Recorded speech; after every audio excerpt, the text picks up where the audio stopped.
All right. All right. We're live. This is an exciting moment. 1 year it took me, 1 year to get here. And I brought a whole bunch of friends with me who took the trip with me. This year was an unbelievable year, momentous, historical, for many reasons, good and bad. But today, I'm going to show you something that will amaze you, impress you, and inspire you. And I hope that you go along with us during this live webcast journey to explore something that happened that was amazing this year. And we will be telling you how to get a free comic book anthology, the one that we're about to talk about now. Something that up until now you didn't know you needed, and yet you do. It was a little bit like the iPad, right? When the first iPhone came out, we were like, this is the greatest thing ever, and we got it. And then they said the iPad, and a lot of people went, what do I need? I got an iPhone, I got a laptop. I don't need something in between. And now all of us have iPads. When you hear about this anthology and watch the videos and see the passion that went into each one of these stories, you are going to say, I didn't even know I needed this. And that's where we are tonight. What I'm going to be doing is I'm going to be introducing three of my partners who are going to tell you about this amazing anthology. They're going to introduce themselves. We're going to show you some website links. You're going to go on a journey with us. And guess what? You're going to love it. You are going to be amazed that you didn't have this before and now you have it. There's so much passion that these people created comic books through the year of 2020 on spec specifically for this moment. We'll give you a little bit of background, but first I want to introduce you to my partners. I'm going to pull up my little script here, which I'll reference a few times tonight because I can't memorize things like this. Our first guest is Ari. Ari, how are you tonight? Ari, you are muted. We're going to do it one more time. Ari, how are you tonight? I am doing well, buddy. How are you? I'm doing good. I'm all revved up and ready to go. I'm going to ask my second guest to join me on screen. Rob, how are you doing tonight?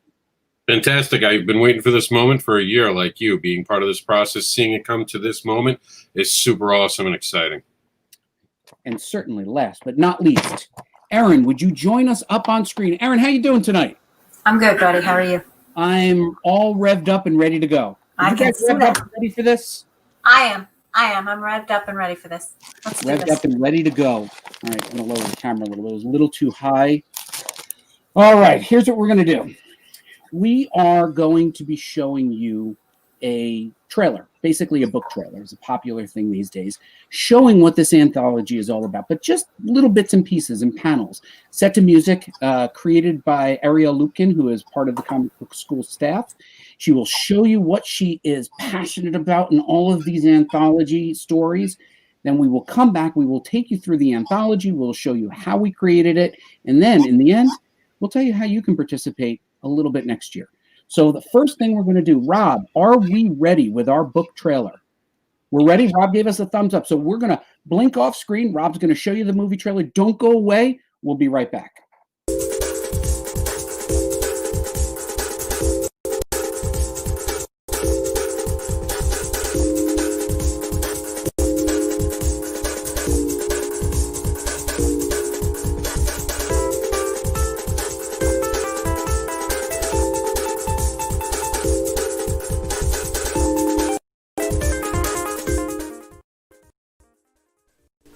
Parasomniac's about a man going through a mental crisis that has nightmares, and these nightmares seem to haunt him in his real life. And I think deeper it's about fear, about what's at the core of fear, and then deal with those fears. Greetings, hello, and how do you do, friends and strangers? My name is Bolu Oriowo, and I'm the writer and artist behind The Battle of the Belly of the Beast, a story that you can find in the Comic Book School's 8-page challenge anthology.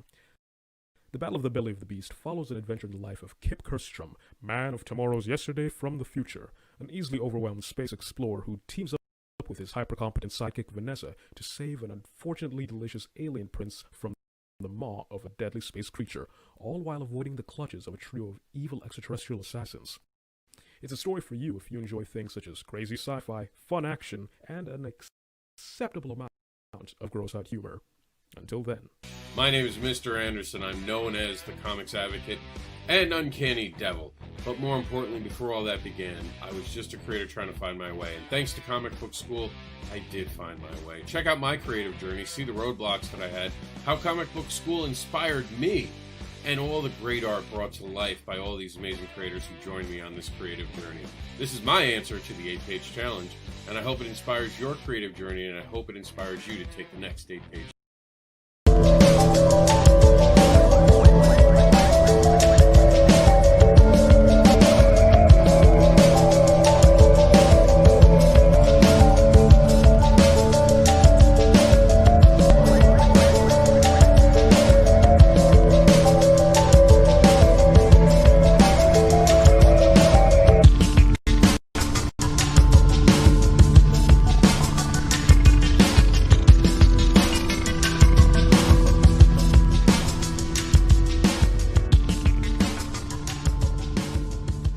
Hi, my name is Jared Elvin from Micmacs.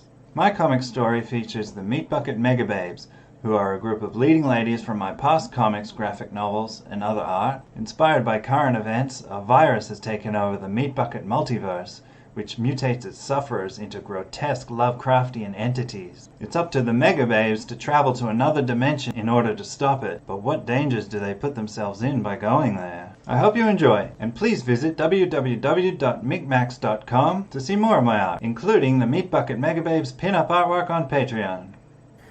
Hi guys, my name is Andres and I am the writer and letterer of Twilight of the Gods Prophecy. The art of the story is from a fellow countryman of mine called Gaston Helser. The colors were provided by Maya Popacik, hope I didn't butcher that. And this story started when Gaston told me that he wanted to draw dwarves and elves and orcs, and I'm not that much into that, so I tried to give him a story that was respectful of the subject matter, but in the end I took advantage of the twist in the ending to add some humor there and to show where my feelings truly lie with the subject matter. Hope you like it. Thank you. At phillipspace.deviant.com. I'm on Facebook. I illustrated a story called The Anachronauts. It's titled Trapped in Time. It's about a girl from the future and her cowboy partner who get trapped in the medieval era and have to essentially escape. Worked around that, knowing where I was going to, or developed a story based off of an ending that I had in mind and then built it from there. Hello, my name is Joyce Dawkins. I'm the writer of The Black Knight. This story is based off a short story I had to write for one of my college courses during my sophomore year of college back in 2017. It's about a man who was born on a slave ship and is rescued by a knight. This knight, he trains the boy to be a knight like him. And the short story is basically talking about his origin, his horse, his sword, and his quest. And his quest being that he'll go back to the land where his master came from and save it. Hi, I'm Zach. I'm the creator of Braun the Lucky. Part of the team, Maya was the amazing colorist on this, and my story is basically about a priest for the god of chaos. So the germ of the idea started kind of as a desire to do a traditional D&D in a non-traditional way. So he's a priest, but he doesn't have any magical powers or divine powers or anything like that you'd expect. He can't heal anyone or turn the dead or anything. Like, his power is chaos, basically. What you would expect to happen doesn't happen around him. So the story is really just a story about Braun being brought into this specific moment where a prophecy was supposed to happen, where this human sacrifice was supposed to happen, and jeopardizing this world's survival, and how his involvement alters that predictive future. So that's sort of like the gist of Braun without giving too much away. So my name is Erin. I have started a comic book thanks to Comic Book School. Unfortunately, during COVID and all this stuff, there's a lot going on, so I ended up submitting a flash fiction piece, which is a small part of a much larger story about basically what would happen if the world got flooded and how we would deal with it. centers on two particular characters on a ship going on a rescue mission, or so they think.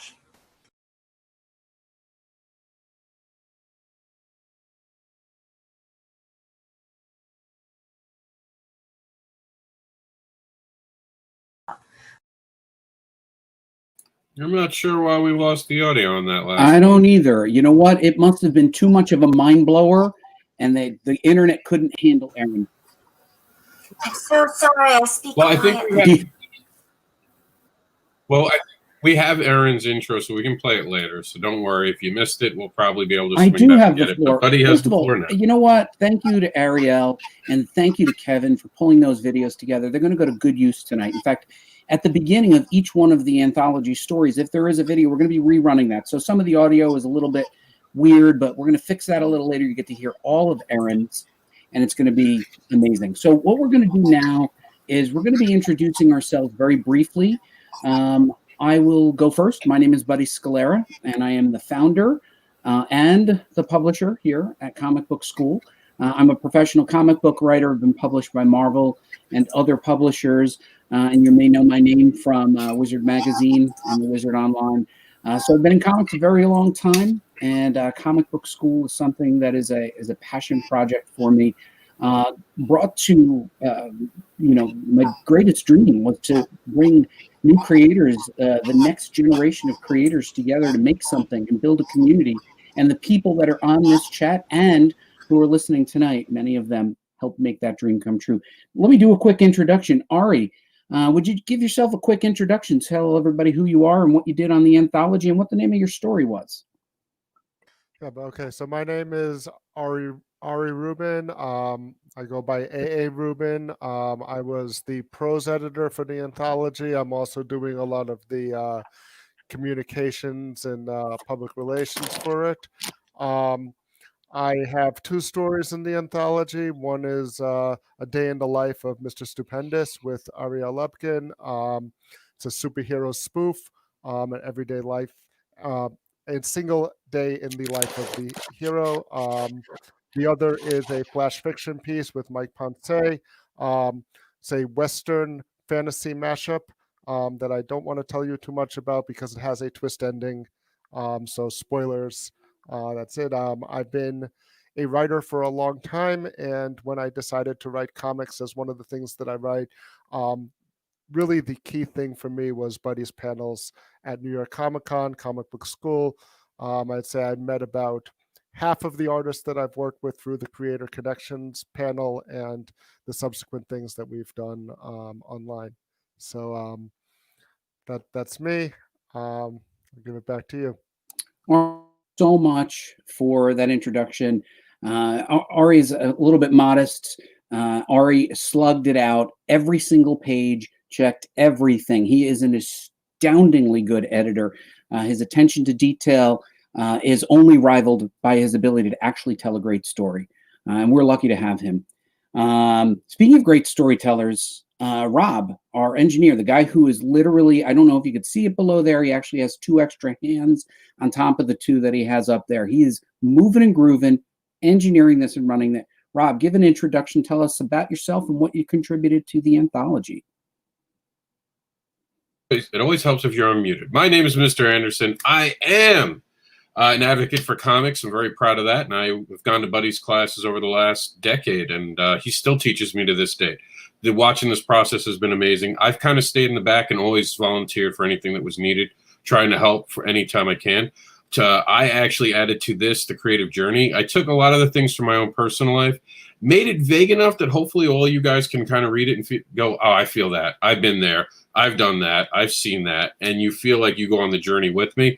And I hope it inspires some of you who've never taken the plunge to actually go, I can do it too.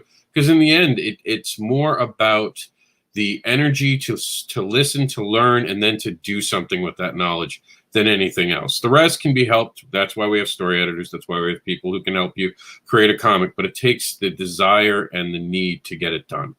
So that is me in a nutshell. Oh, buddy, you're muted. And I will say, Rob, you are the indie advocate, and you are by far the most passionate about getting people to be motivated, letting them know they can do it. And I think, Rob, I think you've rallied behind so many indie creators saying, look, it doesn't matter that the quality isn't quite there yet, or your storytelling isn't where you want it to be. Just make the comics. And what I love about what you do is you really drive home, just do it. Just get out there and do it. And I think that's an amazing thing. And by the way, everybody, we can see your comments streaming up there. So if you have something nice to say about me specifically, you just roll it right in the. I know, Erin, right? And every conversation we have, it's me asking Erin for a compliment. So that's how we start things in general. But speaking of Erin, if there was one person who quite literally was the spark that started this fire, it is my next guest. She is someone who opened up herself at Comic-Con in 2019 and said, look, she wanted to make comics and she wanted to commit to something. And we were talking about it on the floor after the panels, and she had this epic view of the world. And I said, look, can you do 8 pages by next year? And she says, I can. And she had noted that her background as a professional is as a creator. So she creates every day. And I said, doing 8 pages is harder than you think. And she said, fine. And she said she would make a schedule on a calendar. And as I went home and I thought, well, gosh, I wonder if we can extend this to anybody else. And she said, sure. And we reached out and we talked to an editor named Mike Martz, who's at Aftershock Comics. He looked at our portfolio and our schedule and our plan, and he helped us outline what we would do through the calendar. And then we worked with Darren Sanchez at Marvel Comics, and we figured out if these deliverables were practical. Remember, 8 pages sounds easy, but it really isn't. But behind all of this was Erin just constantly reminding me that we had a mission. Like we were doing this for the community. And then we built a community, and I'll tell you about that later. But first, I just want to introduce Erin. Erin, tell us a little about yourself and what you worked on in this anthology. And don't go short on me because you did a lot. Well, you started with my whole intro already, buddy. Hi, my name is Erin. I'm part of Comic Book School. I wore my shirt, buddy, just for you, man. Okay. You can get a cool t-shirt if you talk to Buddy too often. So basically, I'm a creative person. I'm a storyteller. I love telling stories. I'm a motion graphics artist, professional animator. But I was kind of in a rut, and I wasn't really doing kind of the creative stories that I wanted to do. So I went to Comic-Con in 2019. I met Buddy at all of his panels, and he really had a lot of great information. And he said, look, you seem really motivated. Like, what's your deal? And I was like, well, I'm kind of stuck. And he's like, well, you don't seem stuck. Like, can you do this? Can you have 8 pages? And I said, yeah, let's do it. But once I built the schedule and said, okay, this is kind of the schedule I followed, but it was like, this is great. Let's give this to other people. And we started building this community, and I got so involved in building the community, I forgot to write my comic. Whoops. So, but in doing so, I got to help, so many other people, not just break into comics, but find a way to get published. And so I'm actually very thankful for kind of this year and what we've done. Next year, I'm focusing on me doing it, but we've got a lot done, and it's thanks to Buddy kind of being there and helping us network, and Ari, kept pushing us to hit the deadlines that I had made up and Buddy had edited so that we get everywhere, and Rob with his sort of internet advocate knowledge that he'd just jump in whenever we didn't know what to do and be like, here, why don't you try this? And we came together as a community. We have 100 people in the background that we're all going to thank throughout this live stream, Arielle included, Kevin included, Miriam included, that are just going to sort of jump up as we go through. There's so many people, it's impossible to name, but I'm not sure if it's because of COVID and I was locked inside with my 2 dogs for 8 months, but just seeing all of your faces everywhere online helped sort of get through this. And we put together a great comic because of it. So now everybody can see what we've done. And I think the key thing here is we, Erin. I think we all contribute. I don't think any one person could have done this on their own. And I'm so happy to see people chatting. Hey, how was the audio for those of you who were on the stream? I Anthony Pierce, I see you there, and Meredith, I see you want a shirt, so we'll help you out there. I'm hoping that the audio was good. Happy New Year to whoever it is. It is worth noting. We could have done this yesterday, but it was a geek holiday. It was Stan Lee's birthday. So thanks to Stan, we are all here ready to say Excelsior. But thanks everybody for joining us. And it is worth noting, we'll be showing you this community that we talked about and why we created our own community. We'll be showing you the website, the table of contents, and the background. And of course, for those of you who want to create with us next year, we'll be giving you a little bit of information about that. It's very easy to participate. It's free, and as is the PDF, which we'll be sharing with you during this whatever the word is. I ran out of words because I had to look at the script. I can't do two things Live at stream, once. during this live During stream. this live stream. Erin knows I'm a simple man. I can't do two things at the same time. All right, so we are going to be showing you our website and our forums, and that'll give you a little bit of orientation into what will come next with the PDF. So, Rob, are you able to queue up the Comic Book School webpage and show people the landing page for our wonderful anthology, which I should note has a name in the history from Comic Book School. When I first started doing comic book education, some 20 plus years ago, I came up with this idea to sort of unite people by doing what would be now considered a speed dating, but just introductions, helping to break the ice. It's called Creator Connections. And as we were voting on what we thought would be a good name for the anthology, we were all united by Creator Connections. But I also wanted to bring up that the idea was to, every time you write a script, you write page 1, panel 1. And that's really the start of storytelling in comic books. So we were planning this for 2020. And many of you know that because of COVID, we weren't able to go to Comic-Con. But what we did was we said, look, this is the road to NYC 2020, and this was supposed to be available for NYCC 2020, which got canceled. But the reality was we kept making the comic no matter what happened. Rob, can you click into that anthology? There you go. And just scroll down a little bit. You could see it right there. All right. You could see the complete list of store creators and stories. You scroll down before you click on that. Just scroll down a little bit so you know what. Oh, all right. You're in there now. So this is all of the steps that we took to go through this. We did it together. We did it on the message board /forums, which we'll show you in a couple minutes. But each one of these steps guided everybody to do it in order together. So you felt like you were going through something together. And for those of you who participated in the experience, thank you very much for following along and participating. And you also opened yourself up, right? People who were putting out their script, they were getting feedback. They were putting their pencils on. They were getting feedback on their inks and their colors and their letters. And I would argue that everybody's story was a little bit better as a result. Rob, can you click on, check out our complete list of creators and stories so people can check out what that looks like? Now, each one of these creators will have their own landing page. We're not going to click through all of them right now, but each one of them will have their own landing page, and you can just scroll through it right here, Rob, where we will give you their name, links to their social media or their personal websites, so you can discover them, because really at the end of the day, what we wanted to do is ensure that this was shining a spotlight on all the people who dedicated their time to bring you an awesome anthology like this with wonderful stories. Each one of them has a different flavor. You can even see the flash fiction down there a little bit further down. You can see their copyright will be on each one of these. You go all the way back up to the top of the page, Rob. You'll be able to get to this, and we'll provide you the link in the chat in a minute. You can see free PDF download there in red in the middle, or you can click on the cover and you'll be able to download PDF. It is free to download and share. Just respect the copyrights of each one of these creators, and everything will be great. So this will be available to you. It's available right now. And I hope you guys enjoy it. And I hope you check these out, because people worked really hard, and we agreed not to charge any money for any of these because we were so passionate about the stories we were doing.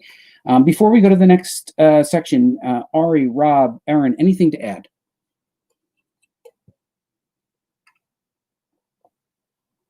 We're all just gobsmacked at this point. It's like it's been so long in the works that it's kind of not quite hit me that it's actually up and out and ready for people to read.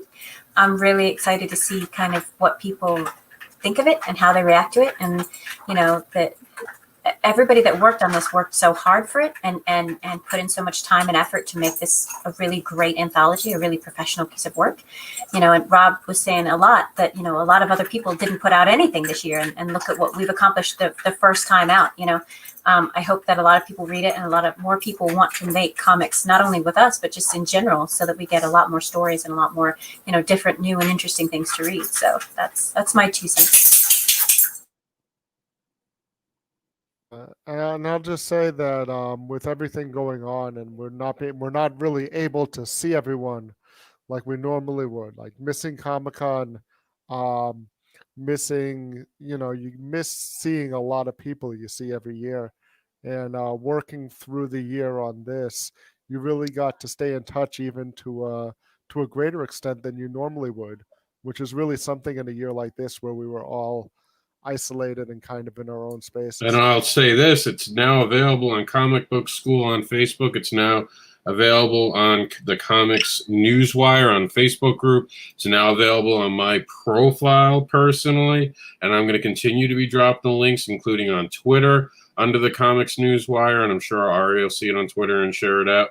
And if you see it, you grab it, pass it on. This is free. This is over 100 pages, right? Like, we topped 100 pages. You're getting that for free. It's ridiculous. And I've seen inside of it. It's amazing. I can't wait to read all the stories. I've only gotten to read a few, and I've gotten to see them come alive. You're in for a treat. Download it today, start reading it, and be inspired, and then join us for the next challenge, which we'll talk about in the future. Not today. First, we want you to download and read this to see why you need to join us. I love that. Rob, you can do commercials for me anytime. Just anytime. Or you're like a wrestling coach. I feel like I got to try harder. All right. Speaking of trying harder, and I don't know where that segue came from. Rob, would you pull up the Create forums? What you're about to see here are the actual forums that we used to create our comic books. And the reason we thought that this was important was because we needed a community. We needed a place. And I want to give a shout out to Kevin Pay, who was instrumental in helping us build these forums, ensuring that we had the right technology. And I think what was really important is Kevin sat down, went through all of our different options, and in the end recommended, these message boards. And I think Kevin and I agree, and I think the community agrees, that while it is a little tough to go and register for something new and remember to go to it, we also know that this won't be closed down by Facebook or Google or someone who just gets bored or wants to change things or wants advertising dollars. This is ours. And my background in marketing, one of the things we always say is don't build a house on rented land, right? You want to be able to own this, and we own this. This is ours. This is all of ours. Now, right now, registration is locked. I will unlock it after this. The reason it's locked is because we are getting bombarded with spam registrations. But if you sign up for the email newsletter, which we'll show you and is available on the website, we will be able to allow you to register, because we'll be prompting people to register. We'll have a registration drive, and you'll be able to participate. We have conversations about all kinds of things, but really we're focused on the professional nature of breaking into comics. Erin, any final thoughts on the message boards? Because I know that you spent a lot of time talking with Kevin and trying to figure out what the right technology was. So we went through a couple different project management tools. We went through a couple different sort of chats and other things. But this ended up being a good place where people could not only follow just the threads they wanted to follow and be part of the community and post. There were some organizational issues at the beginning. I know that was a big deal. I know we're going to keep working on that in the community over the next couple of years, making sure that when you go to the forums, you can find what you're looking for. You can find your responses. You can find your messages. So we're always working on that. But I know Kevin and I went back and forth a lot about making sure that everybody gets an answer, and everybody, you're not just posting to an empty board of people who aren't there. This is an active working board.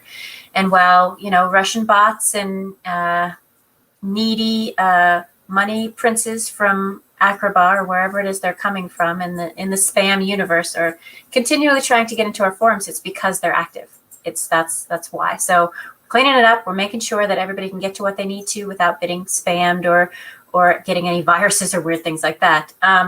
so far there aren't any of those, so no worries. And then if you have any issues, you can always email Kevin or myself, and we'll follow up with you really quick. So. And it is worth noting that quite a lot of people are active on the boards, and thanks to Arielle and Ari and Kevin for making sure that the Twitter and the YouTube channel were all up to date. I think we're creating a small ecosystem here. It is all free. We don't believe that money should be a barrier to breaking in and doing something fun with your friends. And I think one of the things that we have noticed is we've come together and become friends, building a community. We were every year seeing each other at Comic-Con, and we would be happy to see each other. But, this idea was, how do we build a community where we felt like we were part of something? And it wasn't limited to Facebook or to some Google tool or something else that would go away. We wanted to make something that would be open source. Go ahead, Erin, you had something? One of the other things about this community, especially because we started in the cons and because we got on the internet and we got on the forums, this isn't professionals only. This isn't you have to graduate art school to be, the perfect drawer, the perfect story guy. This isn't you have to have a professional credit to get in. This is a free and open forum for everybody. You can be at any level. You can be, interested in any part of the process. But if you're interested in comics, you're welcome. And that was one of the things that I really liked, because we had all levels. We had, people who were just starting out who'd never built a comic before, like myself. Maybe I was creative, but I'd never done a comic. And then we have, people like Ari and others who have been published, and they've been through the process. And it's not a school in the way that, we're going to sit down in class and you're going to pay for your tools and you're going to make sure you have the textbook. This is just a bunch of people who like the same thing and are all going to get together and help each other out, help each other get published, help each other learn, the ins and out of the industry. Because, buddy, you've been in the industry for, a number of years. You've published professional stuff, and we can all learn from that. And that you make yourself available, and that we're making ourselves available to each other to help is, it's a really great thing, and it's free. So there's that. Yeah, and one of the cool things that that we were able to do was we used, and you'll see it in here and in the links, we used a script that I had written for Darren Sanchez at Marvel Comics for Avengers Assemble. I showed my pitching process, my outlining, my scripting, and then we had Ron Lim, who's the artist who joined us on, and he talked about his part of the process. So we showed the pencils, the inks, the colors, the letters, and the entire production continuum. And I think that that was really important for everyone in the community to see how all of these steps come together. And let's face it, Ari and Erin, I mean, we thought we knew what we were getting into building this anthology, but as Rob noted, this thing, it was very long. In fact, when Erin and I were starting it, we were thinking, okay, it'll be Erin's story and hopefully maybe one more. Erin, how many pages did we top out at? 143. Yeah, and I think that's pretty incredible when you think that everybody did this remotely. Just over a couple live chats. We would try to meet at least once a month.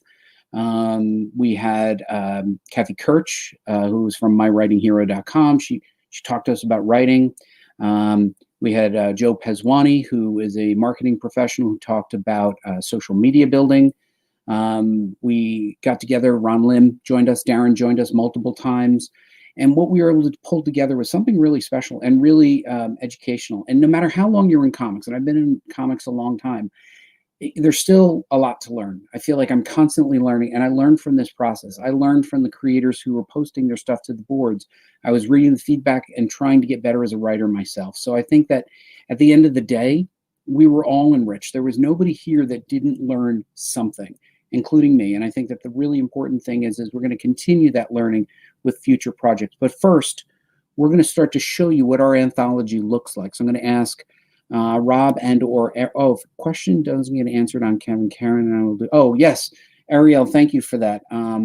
Obviously, we have the council members are part of the Twitter stream, YouTube, Facebook, and they are there and answering your questions if we miss them. But if we have to come back, Arielle, you just let us know if we have to come back. Now, did you, buddy, real quick, speaking of the questions, do you want to run through a couple of the comments real quick before we get to it? Just because I know there are a few people who might not be sticking around past this. Do you want let's do that. Because there were a couple that I wanted to point out real quick. Yeah, do that, Rob.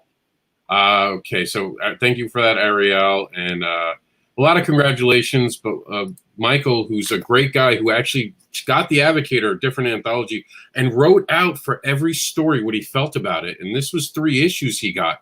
So you're talking about 18 stories that he actually took and the time to actually give his opinion on. You don't see people doing that, so I'm very appreciative of him. I have watched a few Facebook shows, and I have been told smaller stories are harder than a person thinks, easier to push an epic, huge story. Absolutely true. With the Advocator and what we're doing with the continuum, the Terraform continuum, you're telling people you have 4 to 6 pages to play, and everyone's like, I can do that, until you have to realize you have to start a story and land a story. Even if it's at a cliffhanger, you have to hook them in that time, and that's intimidating, wouldn't you say, buddy?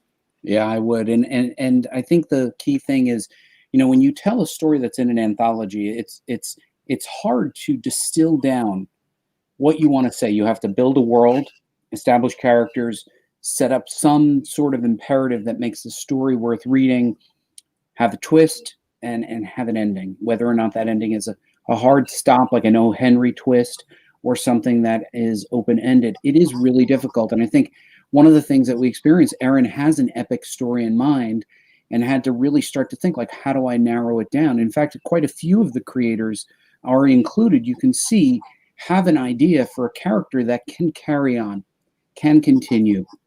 But the idea with this anthology was to do a lot of what Dark Horse Presents used to do and Marvel Comics Presents, which was to whet your appetite, give you something that would make you want to seek it out when you go to a convention and you see somebody with a full comic on their table. And hopefully some of the creators will continue to pursue that. But I will agree, Rob, and Erin and Ari jump in, how difficult it is to write tight. Yeah, I would say that I do a lot of short fiction, both in comic short stories and also in prose fiction. And short stories got to be really lean.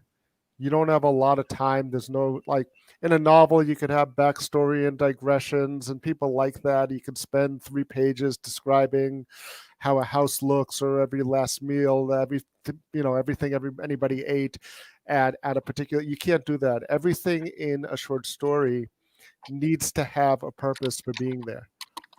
And in a way, it's very good as a writer, because it forces you to stay on track and not to digress. I always think of that scene from Catcher in the Rye, where he's reading his theme and the class is screaming digression at him.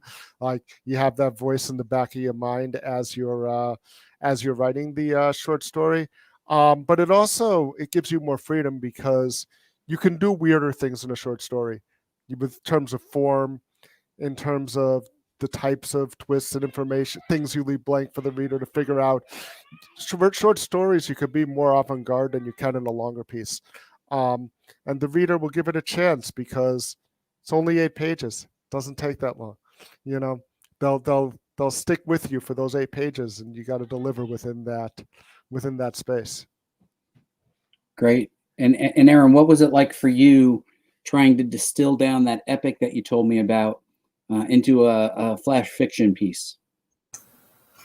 So a lot of it was finding a piece of the puzzle that would really be interesting enough to tell in such a short amount of time, because you don't have the time to establish the background of the characters, or to, give a thorough explanation of what's happened to the world. Why are they where they are? Where are they? You just have to give people just this little snippet that's interesting enough they want to read to the end, and then they want more, And so I'm one of those people, I'm super long-winded. I could tell you stories until 3 a.m, but I only had 140 words, 200 words, whatever it is. And it's just distilling that idea down into something that's interesting on its own was very difficult for me. And it was a very interesting challenge. I really enjoyed it. It is a tough challenge. And hey, thank you for the comment, Anthony. Anthony and I go way, way back. He was one of the guys that I first created one of my first comic books with. So coming from you, Anthony, that means a lot. Oh, there, Erin. Look, Erin, actually, you were able to chat in the chat. Look at you. So smart. So smart. Oh, yes, that was the quote I was trying to think of. I don't have time to write you a short letter, so I wrote you a long one. Yes, editing is tough. Editing down is tougher. And you do have to find that little glimmer of a moment to whet someone's appetite and make them feel like it was worth their while. Mike Ponce, it's Ponce, I think, right? We had a chat with him. I worked on 2 stories. Very excited. We were excited to have you contribute, Mike. Thank you. Sorry if I butchered your name. All right. With that, we are going to ask Rob to pull up the PDF, the last version that Erin sent along. And we're going to start to show you the anthology. And for those of you who've seen the cover, you know that we were inspired by Dark Horse Presents. We wanted to be able to do something. Dark Horse used to do this very well. DC Comics used to do this very well.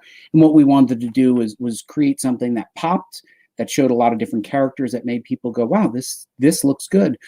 And between Grant Shorter, our design guru, who created the logo, and Erin, who jumped in, who has multiple skills and utilized them here, including her design skills, to create this amazing cover that I think really pops, and all of the interior layouts. But I'm very happy with the cover. Thank you, Erin, for throwing on your cape and pushing pixels through thick and thin for us. All right, so Honestly, buddy, to give a shout out, Grant did a sort of preview of the first one, but 90% of this goes to Matthew. Like, he really stepped up and volunteered and helped out when some of the stuff was falling through the sort of holiday issues. And so Matthew, like, all the best to you, man. You set that up. I literally just knocked it out after you filled the bases. So thank you for that.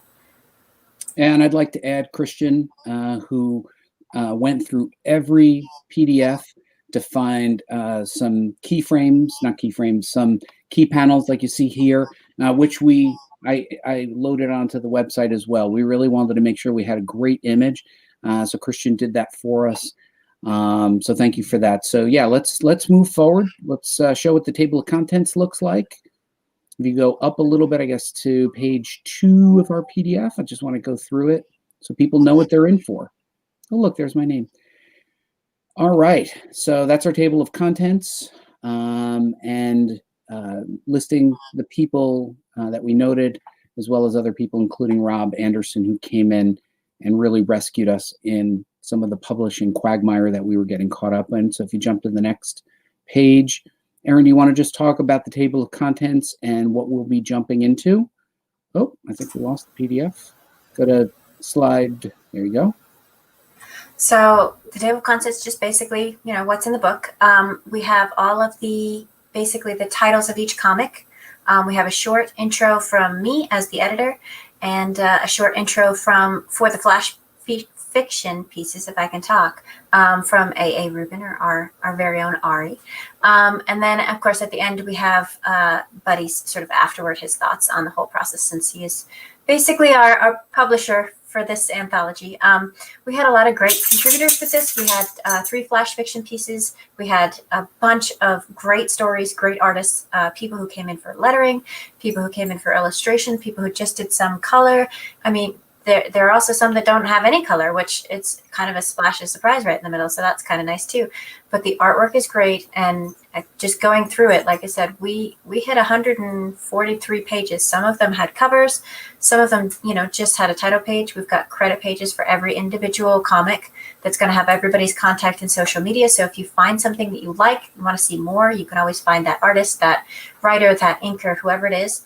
And I saw a comment real quick. All of the art that's on the front is in the book. So everybody who is represented on the front is in the book somewhere. I tried to get everybody on there. I do know that not everybody made the cover.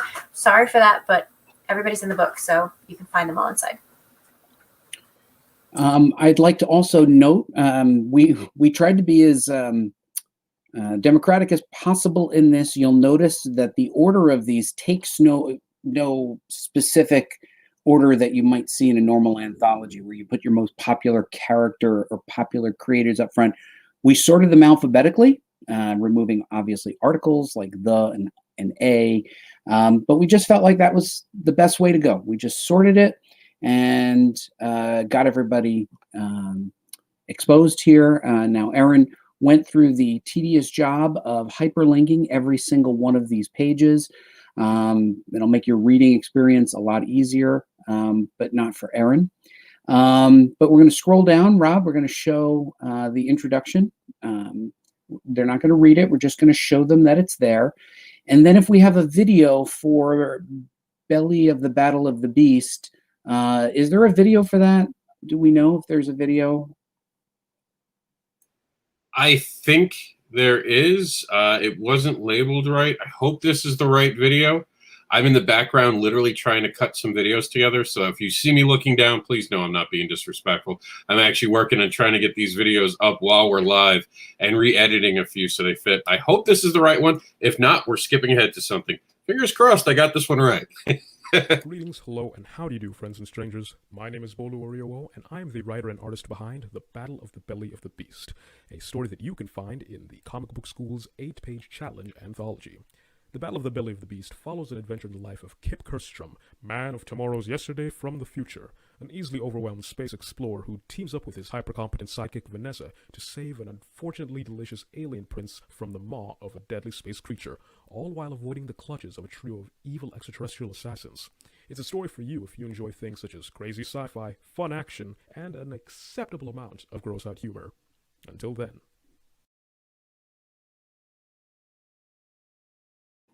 Haha, yes, success. All right, it was the right video. I have to tell you, that was other than the audio dropping at the last second, I thought it was a great intro. And I have to tell you, it's funny to hear him talk about it because it really is a very funny story. I enjoyed this one a lot. And Bulu, thank you so much for your intro and thanks for sharing your story. Ari, why don't you lead off and tell us a little bit about the story as Rob scrolls through the PDF. We're not going to stop. You can't read it here. We want you to read it the right way. But Ari, why don't you just talk us through it? Hey, so this is a story, as Bolu said.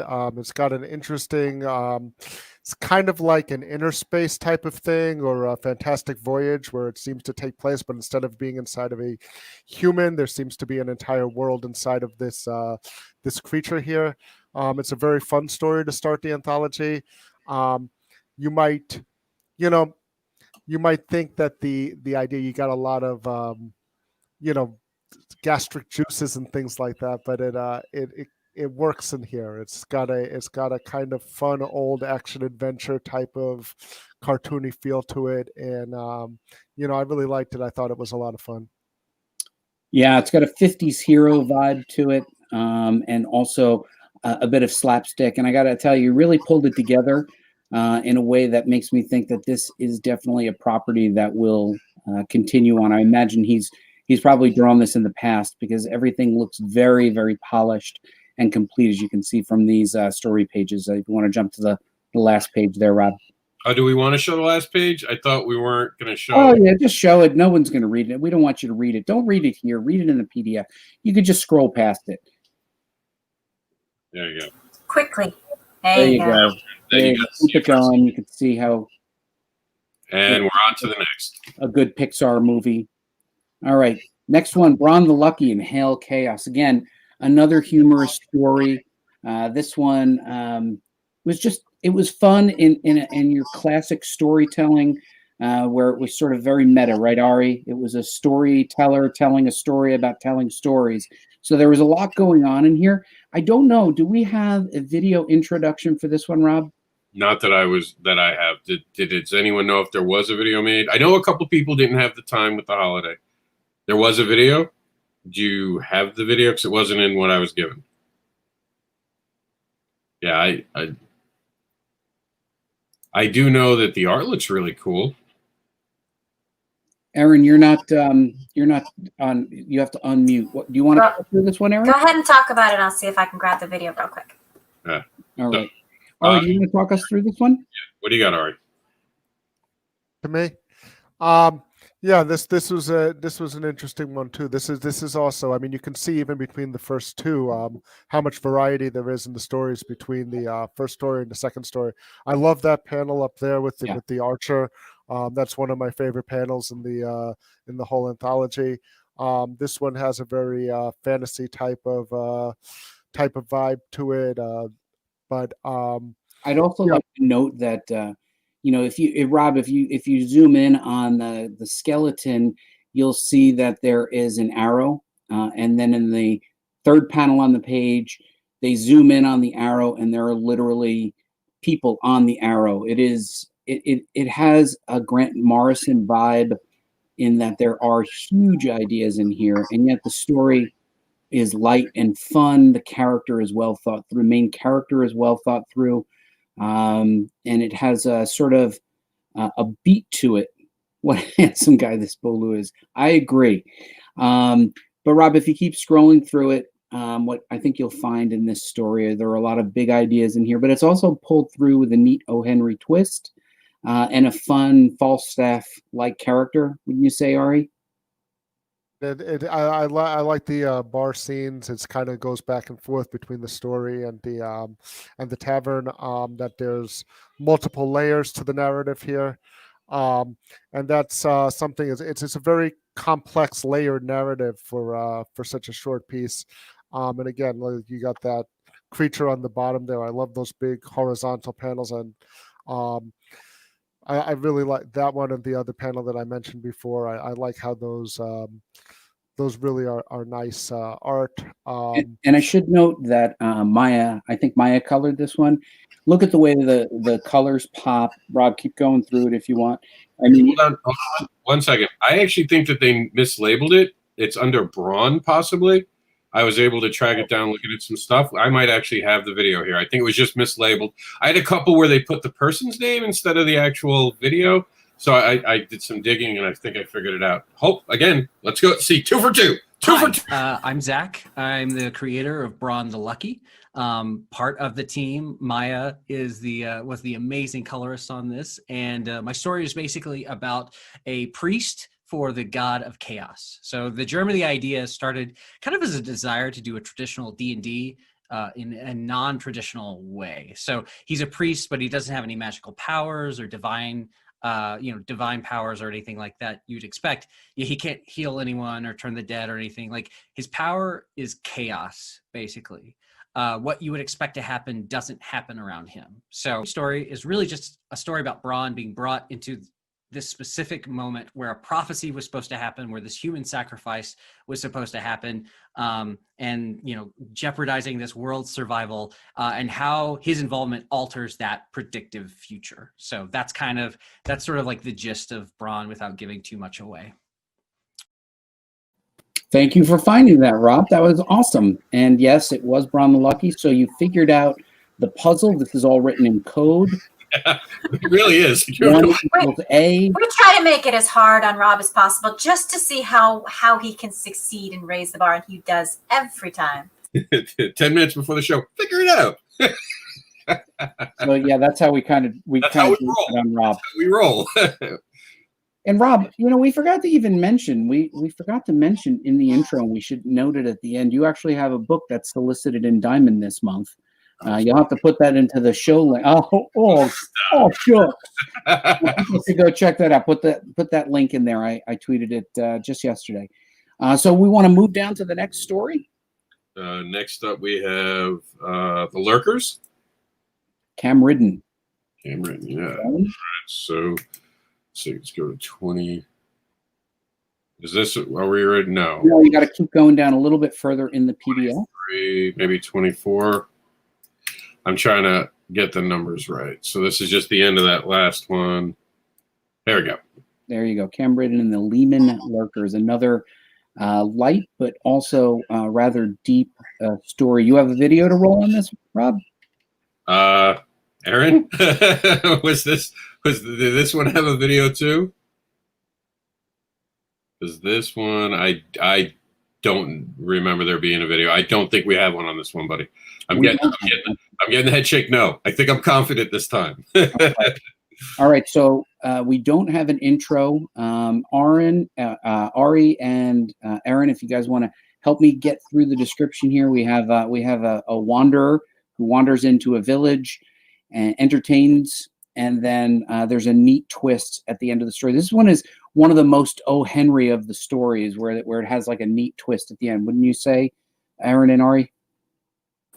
Yeah, this one is nice because even though it's only 8 pages, it lends to a very larger story and a larger world, because it's seen through the eyes of this boy who's watching a person that might become something else. We don't really know what happens as he kind of leads through this. It's beautifully drawn and beautifully colored, and it's just this wonderful story. It pulls you right in to this little boy who's seeing this man travel, but it's kind of a looking back story, but we don't know where they're looking back from, and so you see him kind of discover who this guy is and kind of what he's up against.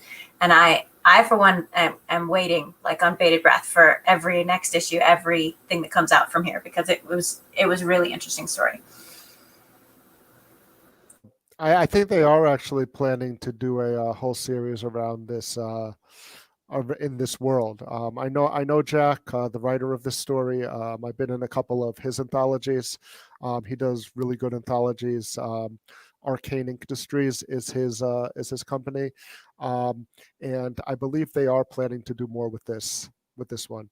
Another fantasy story. I think this was one of the like you were saying. I think this one is very tightly plotted, and it's a really cool character as well. Yeah, it was a super tight plot. There was no wasted space in any of this, and Jack and Evan really pulled together a truly visual story. And I thought the richness of Evan's art really made Jack Holder's story sing. And I think if you don't follow Evan on Twitter, and everybody's social media is included here, but Evan shows anatomy sketches and different behind the scenes of all of his artwork. So it's definitely worth checking out. So I was really happy with this story as well. So we're going to jump along, and then the next story, I'm opening up the PDF on the side. Oh, Rob AnderSiN. I know that guy. I love that guy. He's awesome. I will say this challenge has definitely challenged me. The video email didn't come in till one day when it was late already by a day. So I had to do this video after I think it was after Sunday brunch. For some reason, Sunday, the Sunday Comics brunch is a show we do on Sundays. For some reason, my emails come in right while I'm on the show, days late right now. So I raced to do this video. So take pity on me. This was like literally to get it out as fast as I can. But yes, this is my work. Roll the tape, Rob. You got it. My name is Mr. AnderSiN. I'm known as the Comics Advocate and Uncanny Devil. But more importantly, before all that began, I was just a creator trying to find my way. And thanks to Comic Book School, I did find my way. Check out my creative journey, see the roadblocks that I had, how Comic Book School inspired me, and all the great art brought to life by all these amazing creators who joined me on this creative journey. This is my answer to the 8-page challenge, and I hope it inspires your creative journey, and I hope it inspires you to take the next 8-page challenge. So for this 8-page challenge, I brought together a whole list of amazing creators, artists in their own right. Some of them create also, so I just don't want to limit anyone, because we're all creators. We all wear different hats in this. For me, I lettered the book, I wrote it, I've been a story editor, and that's all part of your journey, and that's really what I wanted to capture. For this, it's the very basic outline of the journey itself. I show you my life and how my life continues to move on. I think a lot of creators get stuck in the fact that they kind of almost expect life to pause while they're creating, and that just does not happen. I share with you my ups and my downs, some losses and some amazing moments. And I don't do it in a way that's too much into my life. I just give you a bit of a peek, and I want to inspire people to see that if they keep going, they can get to points where they feel like they've accomplished what they wanted to. And for me, I sit here in what I don't call it a studio, it's just my bedroom, but it is a place where I record hundreds of hours where I advocate for fellow creators. Behind me are the books I created, I've been part of. I am so proud to be here, and it all was possible thanks to this creative journey. And Comic Book School played such an amazing role in that. Every October, it was when I went back to school in my mind. It's what inspired me. I've been doing this going on 20 years, believe it or not. I got inspired after September 11th to start writing a comic book again after giving it up for a long time. And it took me a while to get where I am today. And a lot of it was a lot of big chunks of things happening in life. And times were also different. But I finally got there because there was nothing more than I wanted to create. And I would like to thank the creative team that helped me bring this together.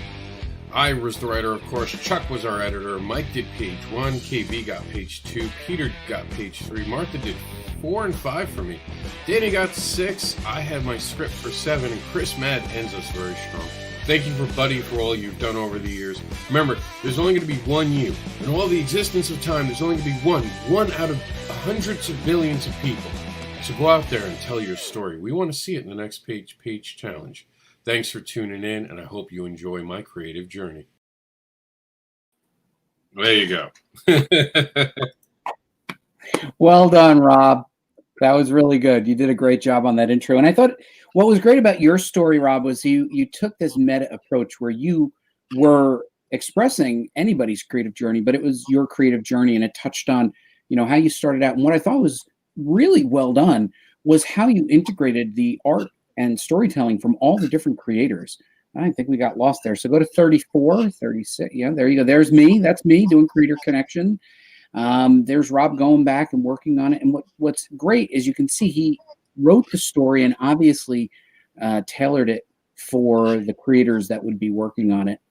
Jump to the next slide. There's even there's a bit of a text piece. I think the next one is actually really cool where you actually show the script. And I thought, wow, this is super creative. Rob is a super creative creator.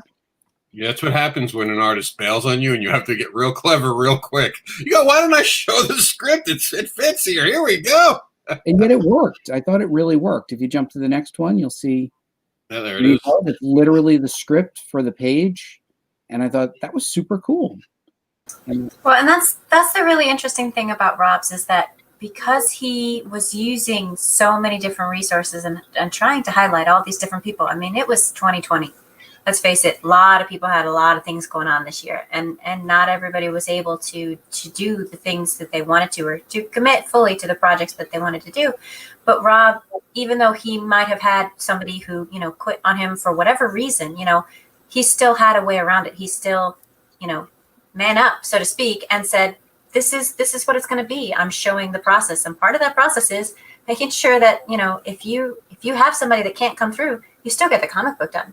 And Rob was there for that. And Rob showed everybody how that works. And I, for one, appreciate that. I thought that was cool. And I love this last page. When you read the story, this last page is so important that it only be pencils. Because it's literally a moment where I transition back to a beginning. Because in comics, we do that. We go through cycles and we keep coming back to a new beginning, where we're starting over, where suddenly I'm the guy behind panels and they're asking me questions, and half the time I'm looking for Buddy. Where's Buddy? Where's Buddy to answer this for me? Well, can I just add for Rob's that when you're doing this, often as a writer, you're sort of running the team. When you're making these independent comics, or you're coordinating with the penciler and the inker, and often it's the writer. Say more often than not, it's the writer coordinating the rest of the team. At least in an independent project like this, and it's really impressive for Rob to have been able to do this with 8 different people or 7 different people after the person dropped out. To be able to coordinate that many people in such a for something like this in this short amount of time to coordinate that with all of these different people, it makes it. I mean, we were saying, 8 pages is more than you think. Well, it's a lot more than you think when you do it in this fashion with so many people. That's right. And Rob showed agility in telling a story. So did Erin, actually. I mean, took a lot of agility to do what we did, and then later on, agility to accomplish what we did with the flash fiction. So, Rob, you want to jump to the next one? It's one of my favorite writers in the whole world. in the next. Oh, look at that! One of my favorite writers in the whole world. And who is that guy again? I don't think I've heard of him. That guy is Buddy Scalera. I got to tell you, I love this guy. He's smart and witty, and there are other things that I say you like about me, Erin and Ari, all the time for every meeting. We have to talk about that later. Anyway, there's a comic book that I'm working on with Andy Siebert, who helped me co-create Midlife Crisis. Is basically a superhero named Crisis who's going through a midlife crisis. And in building this character, we had to build a whole bunch of other superheroes that went with it. And Andy had expressed an interest in doing something on his own. You know, he really wanted to be able to dimensionalize a story. So I gave him the basic bones of a story. We took the character Hibagon, which is our tanker character or our Hulk character. And it's worth noting, like, I don't have to write the Hulk. I can create my own character that is a proxy for a character that is super strong. And now we have our own character. The Hibagon character is our own. He's not the Hulk. He's a big, strong character. You figure out whatever he is. But anyway, I wrote the bones of an outline, and Andy basically took it, figured he didn't need any dialogue, and he just drew the story and told it straight out with pictures. He was on the fence whether or not he was going to do it in black and white or tones. But in the end, he just chose a very limited color palette. And I thought it worked really well. Keep going through it. It's basically a fun little narrative about the Hibagon character. And again, as we said earlier, it's easy to create an entire universe. World building is a lot of fun, right, Erin? But the reality is, it's really hard to build a story with just 8 pages. But Andy managed to do it just based on a story plot idea that I had. And he did a great job, I thought. The other fun thing about this one is that it's so simple. There's no dialogue, right? And it's a simple, sort of straightforward story. But I don't know whether it's the color or the way he's drawn it. You get so invested so quickly. Like with the first 2 pages, you're like, oh my God, what happens? Like you care for this character really quickly. It's not just an archetype, you know, it's a person, Hibagon. You want to know what happens to him. And it's really good storytelling, visual storytelling at its best. And I'll say this to Buddy's credit. Your job as a writer is to inspire the artist. And Buddy inspired an artist without ever using a word that was going to be on the screen. Literally bowing out to let the artist run away with it and trusting the artist and getting rewarded with an amazing story. It is a skill few people have. Not anyone can write a comic, and not anyone can write a silent comic. Those are 2 pretty hard things. So good job, Buddy. I like it. Well, all the credit really goes to Siebert. Kid's pretty amazing. He's going to be something someday. But you can check out Midlife Crisis. It's at Comixology. And the thing about this, like it shows you another dimension of comics where you don't have a common complaint that I hear about comics is that there are too many words in the bubbles, and it shows you what you can do without any words in the bubble. So just let the art carry the story. Yeah, he really is a great visual storyteller. So if you jump to page 56, Rob, there'll be Meat Bucket Mega Babes in the Virus Dimension. It'll be Jared Alvin's story. I don't know. Do we have a video for this one? Yes, we actually have one for this one. This is one I had to cut, so I apologize. It's going to be centered left. I know it's a little off center, but I'm trying to do this as I'm going, kids. So cut me some slack, but here we go.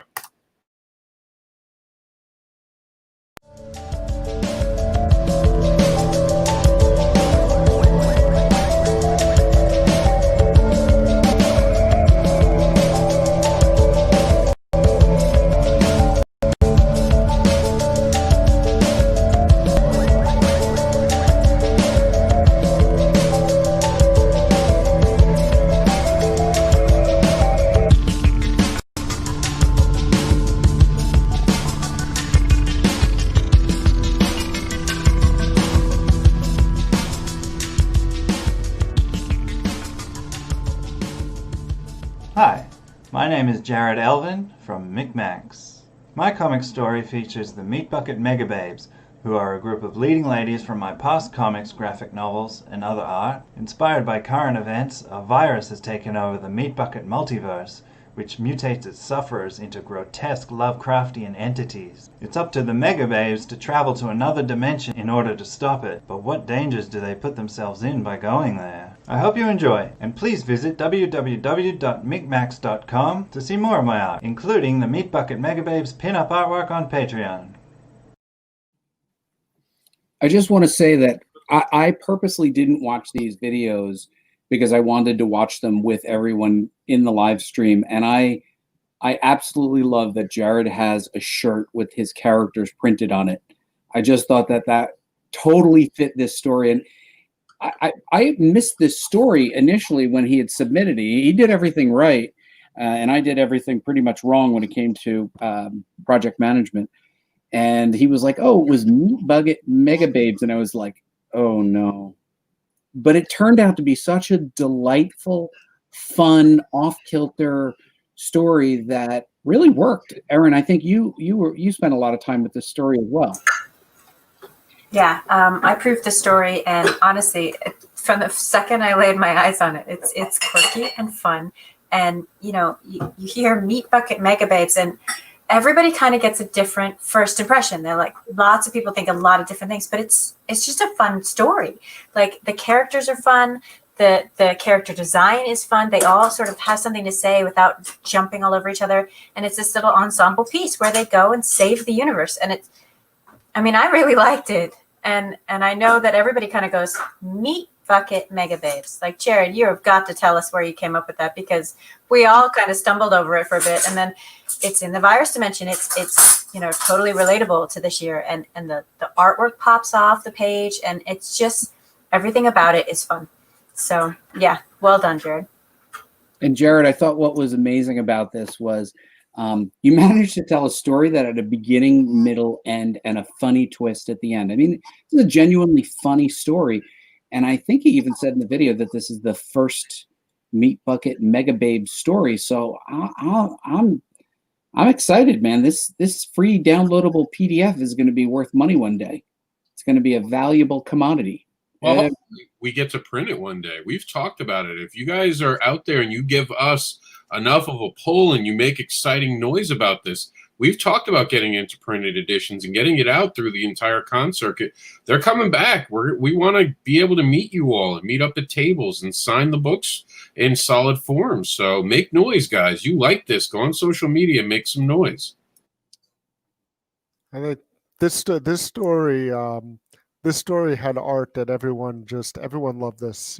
When we were going through this as a team, when we had the editorial meetings, everyone commented on how much they liked the art in this particular story. It's got this whole kind of retro thing to it. So it was something that the whole team, when we were going through it, some people kept bringing this one up. Yeah, it was bonkers, and you can see it being an animated series on Adult Swim and see there be action figures for it. I mean, it's got a big ensemble cast, and each one of the cast members was dimensionalized just enough so you understood what her role was, and it just worked. I just thought it worked from the beginning to end. But speaking of working from beginning to end and nonstop, if you go to slide 65, Rob, we have a very special story that we have to unpack here about the day in the life of Mr. Stupendous. Nice. Mr. Stupendous is on right now. Ari, tell us a little bit about.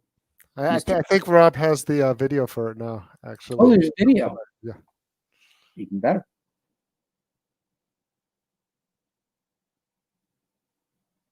I am downloading it. Vent for me. Give me a minute. All right, let's talk a little bit about you and what you did with Arielle and Kristian. I don't know if I can pronounce that name.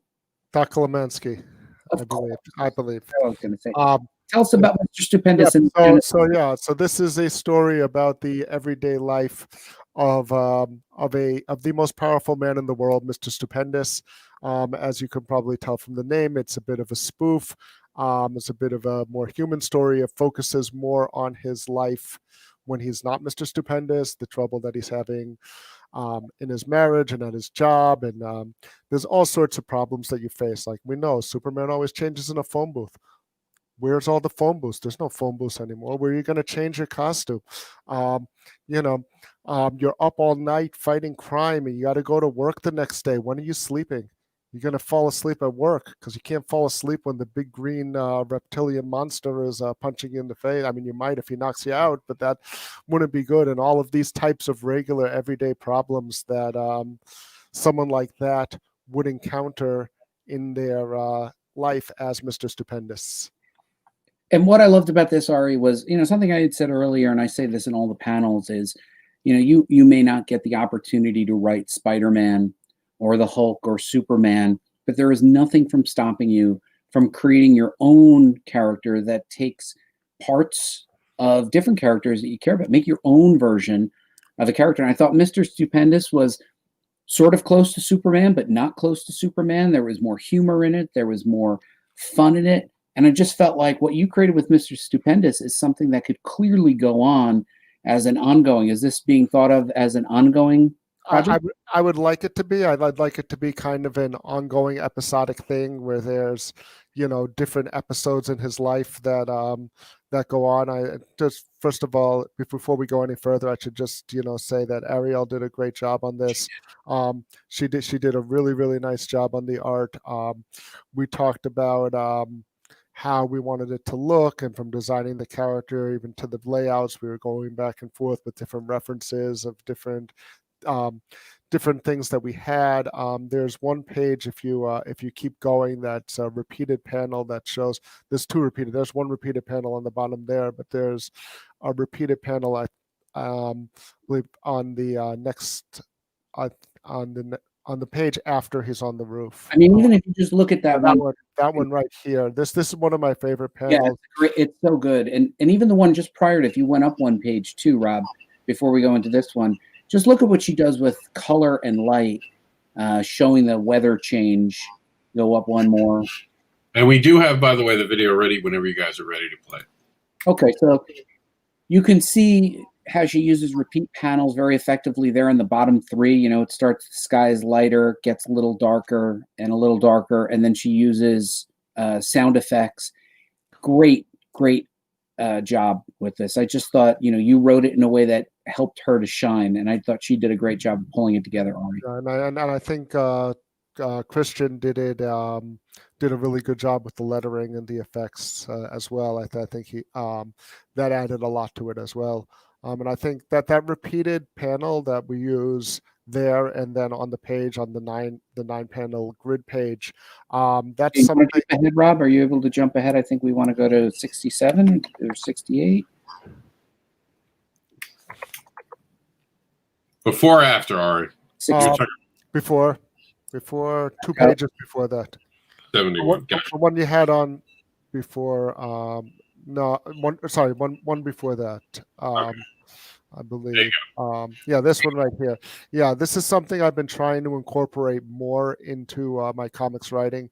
So I've been thinking a lot about as someone who works in both prose and comics, I think a lot about when I have an idea for a story, should it be a comic story or should it be a prose story?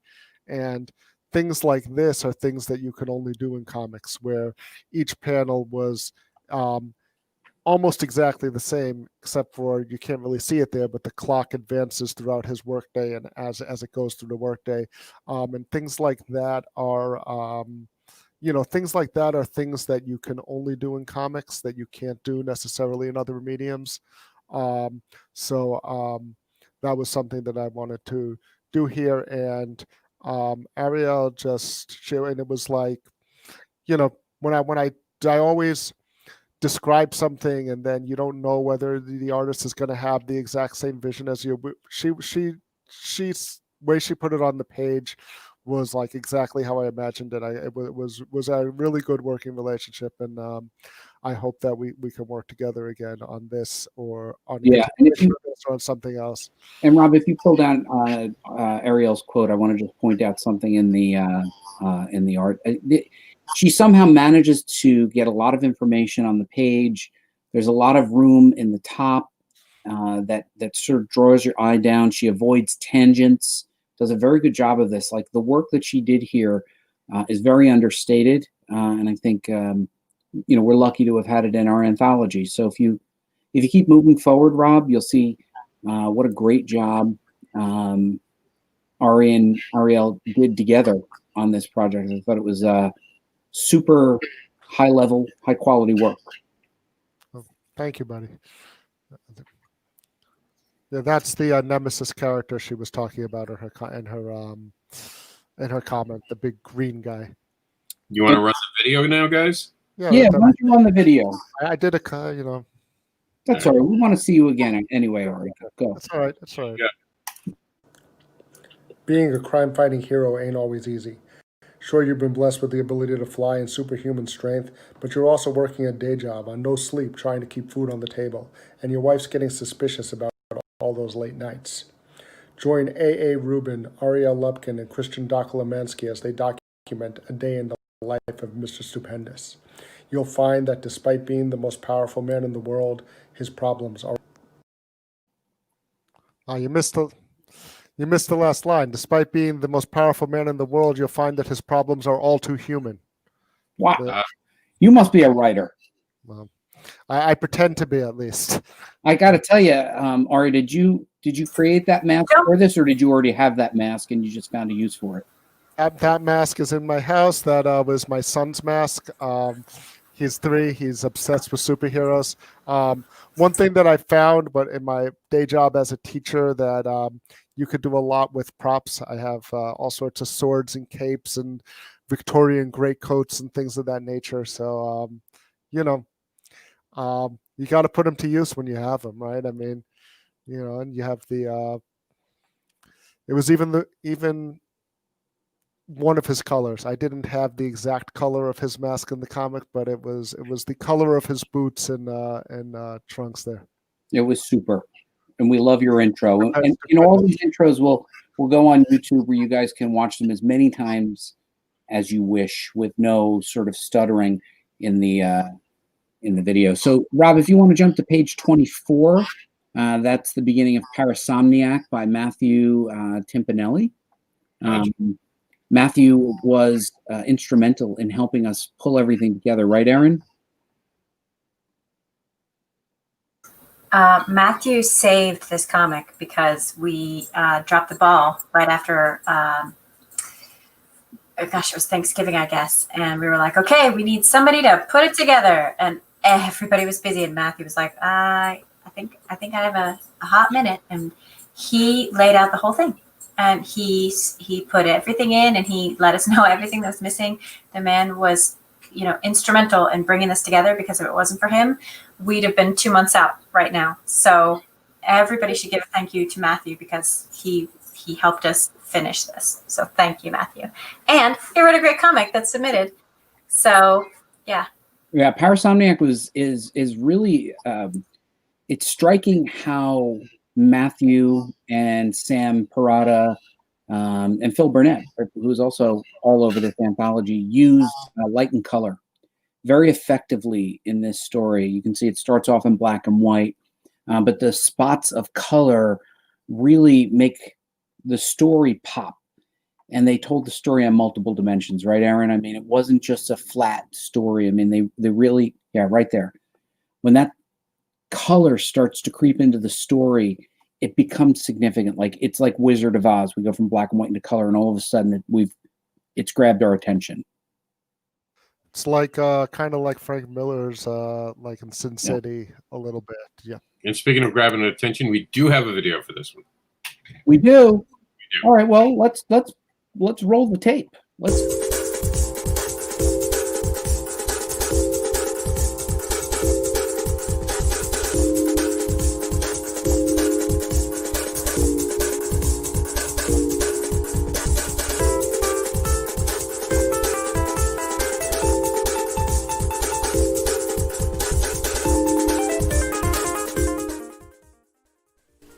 Parasomniac's about a man going through an existential crisis that has nightmares, and these nightmares seem to haunt him in his real life. And I think deeper it's about fear, about what's at the core of fear, and then, you know, how to deal with those fears. All right, look at that. Holy cow! This guy really, that was really good. He did a great job with the comic and a great job with that intro video. Wow. Matthew is a man of many talents. Anyway, Parasomniac and we see it a couple times in these stories, an existential journey, I think. And it wasn't just sort of a simple story. There was a lot of depth to it. And I was really impressed with the way it came out. And I think he left it open-ended with a to be continued on it, right? Yeah. So it's another one without a lot of dialogue, where the story really takes advantage of the visual medium in the story. You know, I think it's a really interesting story. I think one thing when you look at all of these back to back is you really see all of the different types of stories and all the different styles that you have from one to another. It really gives you a sense of the range in the anthology, and all of the different things that comics can do. And I also want to add my thanks to Matthew for the work he did, for the design work, because it would not exist without him. And Matthew says, thanks to the whole community for getting me to the finish line. It was my duty to do the same for the community. And we're happy to have you, Matthew. You're a shining example of what can be accomplished. yeah, it was a good piece of work, Matthew. And I think the great thing about it was you are clearly a designer, and that came through in the story. You were telling the story. Not you weren't just writing a story, you were writing a visual story. And I think that really came through. So we jumped to 84, Ragnarok Come, by Chris Burgos, who I think has 2 stories in this, with pencil or inker colors J.P. Vilchis. Do we have a video for Ragnarok Come? I'm gonna do that with my eye. I don't. I'm gonna say no unless Erin tells me otherwise. Oh no, she's saying yes. We do? Oh boy. Oh boy. Let me see, because sometimes seeing the art helped me know what the other label was.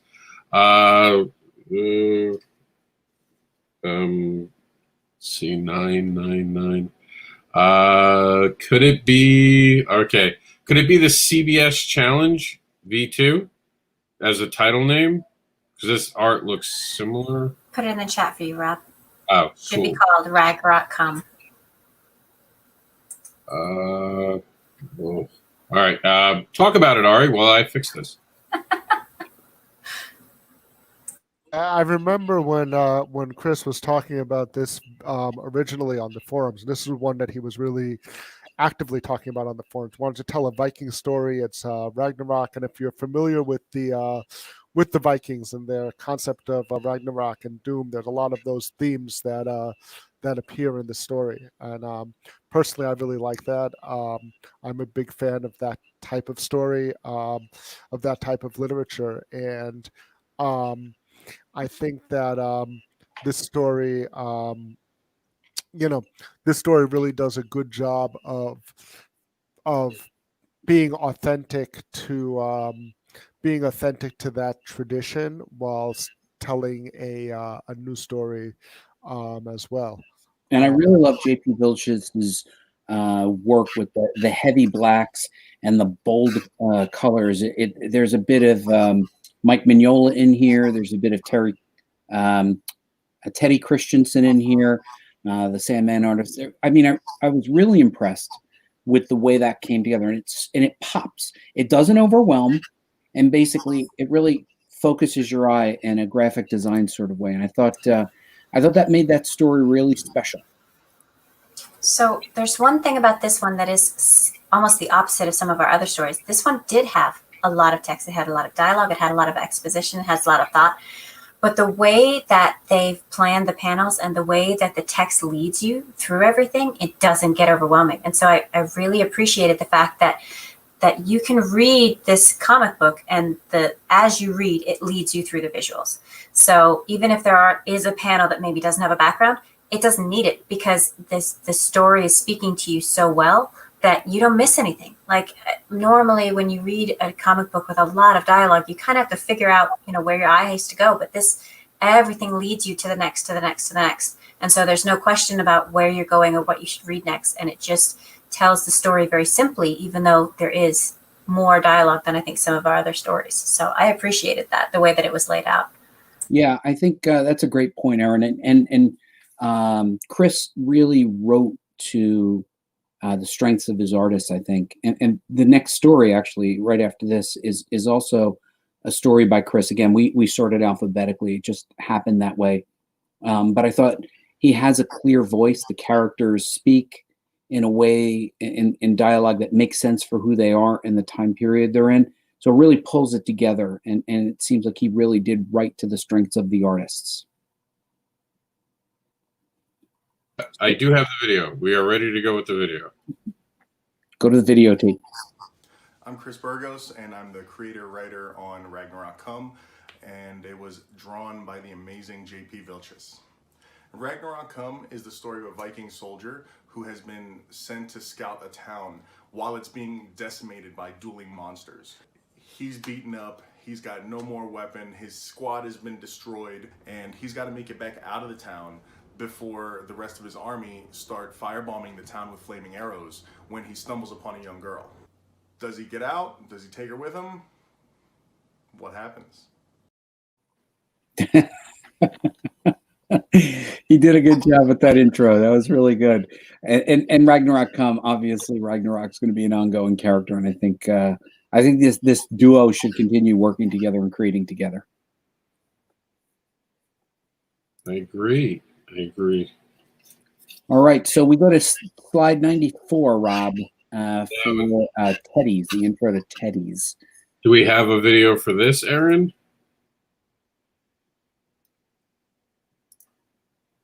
Okay, so talk about it while I get that video apparently too. Get it done. So, Ari, tell me a little bit about this book. This one's really interesting because in a lot of ways it's the one of the more adult stories in the anthology, but it's also about teddy bears. So there's a kind of it's an interesting juxtaposition between the ideas in the story, and it takes you on this kind of it's a fantasy journey, but it's a really original fantasy journey because the characters aren't the types of characters you usually find in a fantasy story. It's a couple of teddy bears and a young boy, but there's a lot of crazy stuff that happens in this. Like if you scroll through to some of the art pages, there is a lot going on, and it's really it's one of the best things that I can say about a story is that it's unique and it's unlike. You hear that a lot. It's unlike anything you've ever.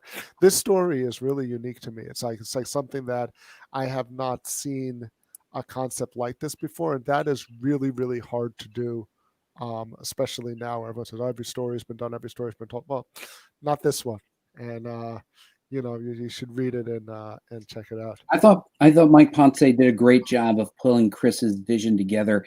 You needed to have that great juxtaposition of whimsy and adultness to it, right? Like it's something you could read. The kids won't get some of the references, but I think you could see a lot of sophisticated storytelling happening here, where you have that juxtaposition, a little bit like manga, where you have the highly detailed background and the differently drawn characters. Erin, did you have any thoughts on the design? Because I know that you had some input on this one as well. I did.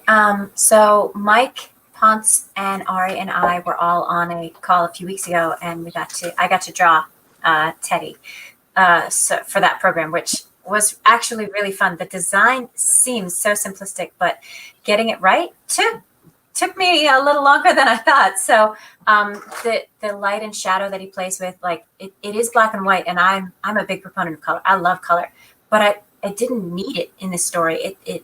everything about it shouts out that it's a comic, and you can read everything, and you really get an idea of the distance and the background and the importance of each character and each panel and each page, because he plays with the depth of tone in the black and white, and so it really showcases Mike's skills. Like, Mike might be humble. I know he's going to say something about, oh, it's not much. No, dude, you did a really good job on this. And Chris, the story is so good that it just pulls you right in. So, I mean, I like everybody that worked on this, because it was just such an interesting story. And again, like I said, everybody says, oh, this is so unique. This is so unique. I had never read a story like this before, and I'm looking forward to the next installment for that one.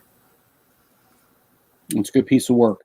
Rob, you want to do we have a video for this one, or? We do. It's up and loaded. Here we go. I'm Chris Burgos. I'm the writer and creator of Teddies, which was beautifully drawn by Mike Ponce. Teddies is a story about everyone's favorite childhood toy and guardian, the stuffed teddy bear. This story is about a bear who basically gets kidnapped while defending a boy from the monsters that lurk underneath his bed.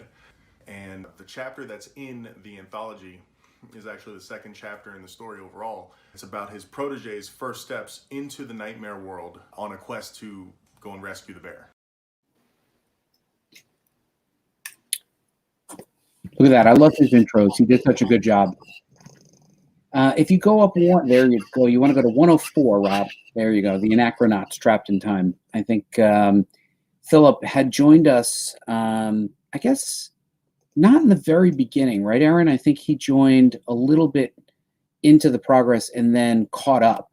What was so amazing was the immense level of detail and the rich coloring. I mean, he did everything, which I think was just tremendous. Erin, you want to just talk about that for a second? Yeah, so a lot of us, especially as we're creatives, kind of want to take over and do our own thing. And, we have to learn to delegate. But luckily for us, we didn't do that with this one. The story and the color, Rob, I think we skipped back to an older page.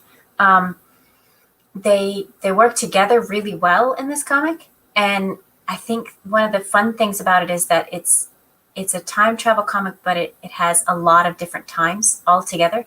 But they still have a cohesive story. You can still kind of understand what's going on. Again, this is one of those that we get to the end and it might not be the end. I'd love to see the next, I read it and I want to know what the next part of the story is.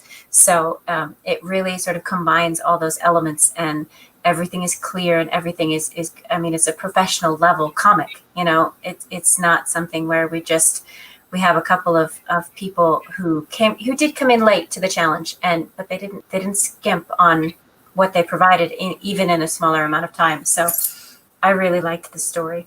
We do have a video for this one, so we can go ahead and play that. Yeah, let's go ahead and play it. My name is Phil Burnett. You can find me at philipspace.deviantart.com. I'm on Facebook. I illustrated a story called The Anachronist. It's titled Trapped in Time. It's about a girl from the future and her cowboy partner who get trapped in the medieval era and have to essentially escape. Worked around that, knowing where I was going to, or developed a story based off of an ending that I had in mind, and then built it from there. And to Jarrett, and I think I'm saying this right, Jarrett, you can download that. It's actually, during the program today, I went in and I edited every single place this is playing. It is now part of the actual, the thread of where it is. Just reload it when you're done, or come back to the video where you're watching it, reload it, and you'll have the link to the site right there. You guys can download it today. You don't have to wait. It's available right now. One thing that I want to say about this one is it is really hard to do a time travel story. When you do there were a number of people who had ideas for time travel stories. I think this was the only one that actually got into the book. But this one is, to pull off a time travel story is probably the hardest kind of story to write, because of the way that the paradoxes and potential paradoxes, things like that work. In order to, to be able to tell a story that's coherent and still have all the jumps in time, that really, that takes a lot of skill, and I think that's evident in the storytelling here. And I will add, I think if you go back to page 109, Rob, I just thought that there was a really nice sequence, and I don't know if you touched on it, but where she breaks the lock, the key in the lock. And I just think that that right there in the center, where she's not saying I'm trying to pick the lock, and she's not saying, oh no, I broke. It was really very effective storytelling, and I thought what Philip had pulled together was remarkable, and I really liked the sequence, and I like all of his camera angles as well. I thought that those were very effective camera angles. All good, thumbs up. All right, so we're getting through there. We're almost done. Only got about 3 or 4 more hours to go. All right, slide 113, The Twilight of the Gods Prophecy. That was by Andreas and Gaston. Actually, Andreas had actually done quite a bit of work for us as well, helping to pull together all the credits and all the details, which was really greatly appreciated. Another person who just leapt in when we needed help, right, Ari? And he did a great job. He jumped in, Chris Burgos as well, with pulling those credits together. Yep. So, you know, a lot of people really stepped up when we needed them to. I gotta say, with this one, I really love that that orange color in the background there, and the way, even from the first page, how that kind of really jumps out at me, and it's sort of done consistently throughout the beginning, as it really sets the tone for the entire piece.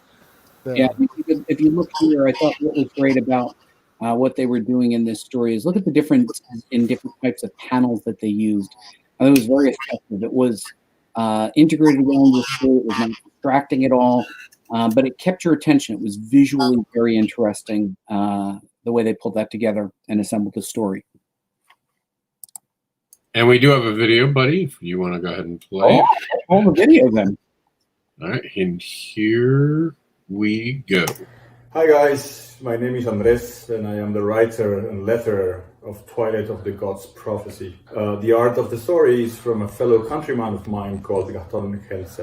The colors were provided by Maya Opachik, hope I didn't butcher that. And this story started when Gaston told me that he wanted to draw dwarves and elves and orcs, and I'm not that much into that, so I tried to give him a story that was respectful of the subject matter, but in the end, I took advantage of the twist in the ending to add some humor there and to show where my feelings truly lie with the subject matter. Hope you like it. Thank you.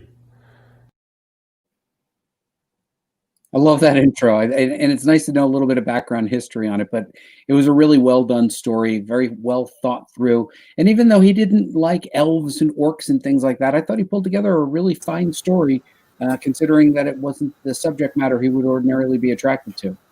One of the other cool things about this one is that there's the prophecy, which kind of reads as you go, but the character's speaking, and so it's kind of this dual thing through the comic where you read the prophecy and you read the characters as they live sort of their little lives in the story. And so you kind of get through the whole thing and you realize that it's one story, but you have these two dialogues as you go through. And I thought that was really neat. And visually, it was really well laid out, so you can see sort of the juxtaposition of those two things.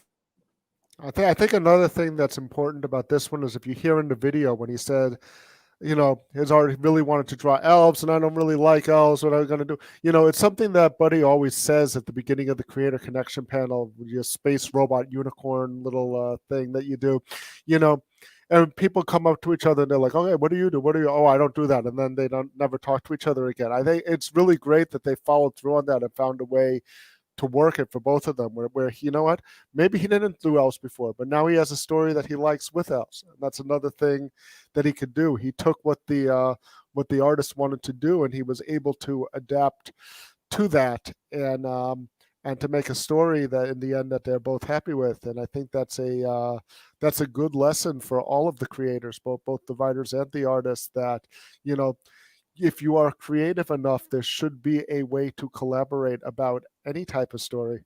if you want to work with someone. And I know that that's a lesson that that Buddy tries to teach us at the beginning of every Creator Connection, and I know that it's one, just having been through and talking to a lot of artists and a lot of writers throughout the years at his panels, that it's one that we don't always do as great a job as following through on that. And it's nice to see a team that did. Yeah. Yeah, it's nice to see someone who rose to that challenge. It's not something they normally would have done, but they worked together and made a really great comic out of it. I agree. I agree. And great point, Ari, and thanks for complimenting me. I will send you a check later tomorrow morning for saying nice things about me. I will settle for one of those cool comic book school T-shirts. Oh, is that it? That's the big? All right. You got it. All right. Certainly not least, this is the last comic story. We'll have a little bit on flash fiction. Won't take quite as long. But KDS worked on this. He pretty much did everything. And before I jump into the story, I should ask, Rob, do you have a video for KDS for The Unfixed Man? Yo no sé. Okay. All right. Well, let's just introduce it. I think one of the things about KDS is he also came into the challenge a little bit late and decided that he was going to do everything. And I think he might have even brought in an editor to help coach him. I think that was one of the things he did. But I felt like this was a real existential journey. Like Rob went through an existential journey, a personal journey. And I think that is reflected in the journey in this story. What do you guys think? So I felt like not only was the character going on an existential journey in this one, but the entire world was kind of dealing with a whole range of issues. It was interesting the way he decided to draw the different people. And it took me a minute to really sort of dig into this graphic style, because it's not one that I would normally go for. But the color and some of the action lines and things that he used brought me around to not only being more interested in what was going on in the world, but why exactly these characters were reacting the way they were.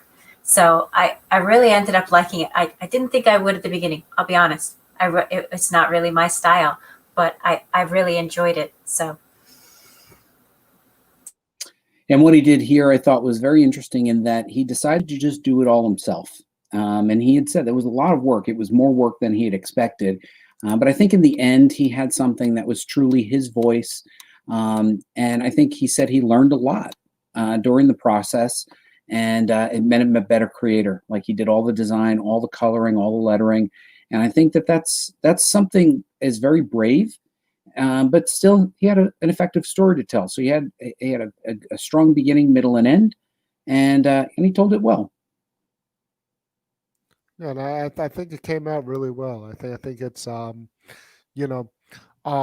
it's really, you could, one thing when you do have if you can do it yourself, then you have complete creative control over it yourself, and you could tell your story. And I think that there's a unity that comes from it, that and I think, I mean, I wish I was able to do that. I'm not, but it so takes a lot of talent for someone to be able to do both of those things.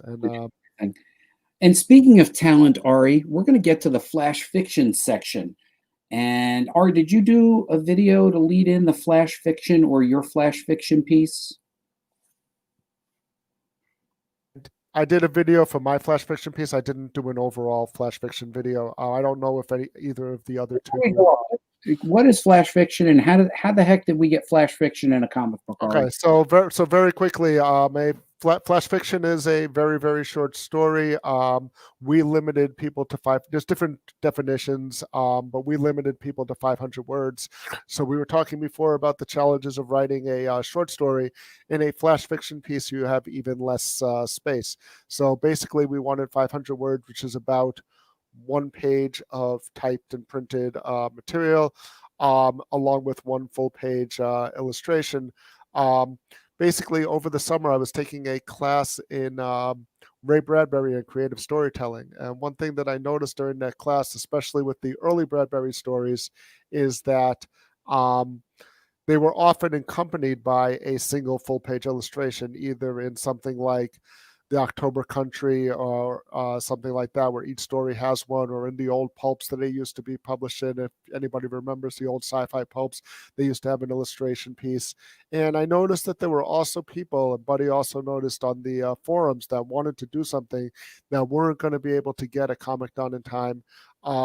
And this was a way to get them in. I mean, I'm not going to go through the whole introduction here, but there's a long tradition of prose and illustration going together in books. You think even someone like Charles Dickens worked with an illustrator for all but 2 of his novels. So it's something that goes back a long way, that sort of fell out of favor in the 20th century, but we're bringing it back. It's part of a movement to bring it back, really. And actually, I'm really happy with the pieces that we ended up with here. And you edited this section, Ari. I think it's important to note that you not only came up with the idea, but you owned this. We have 3 flash fiction pieces. Do we have intros? I think the first one is is it the Black Knight?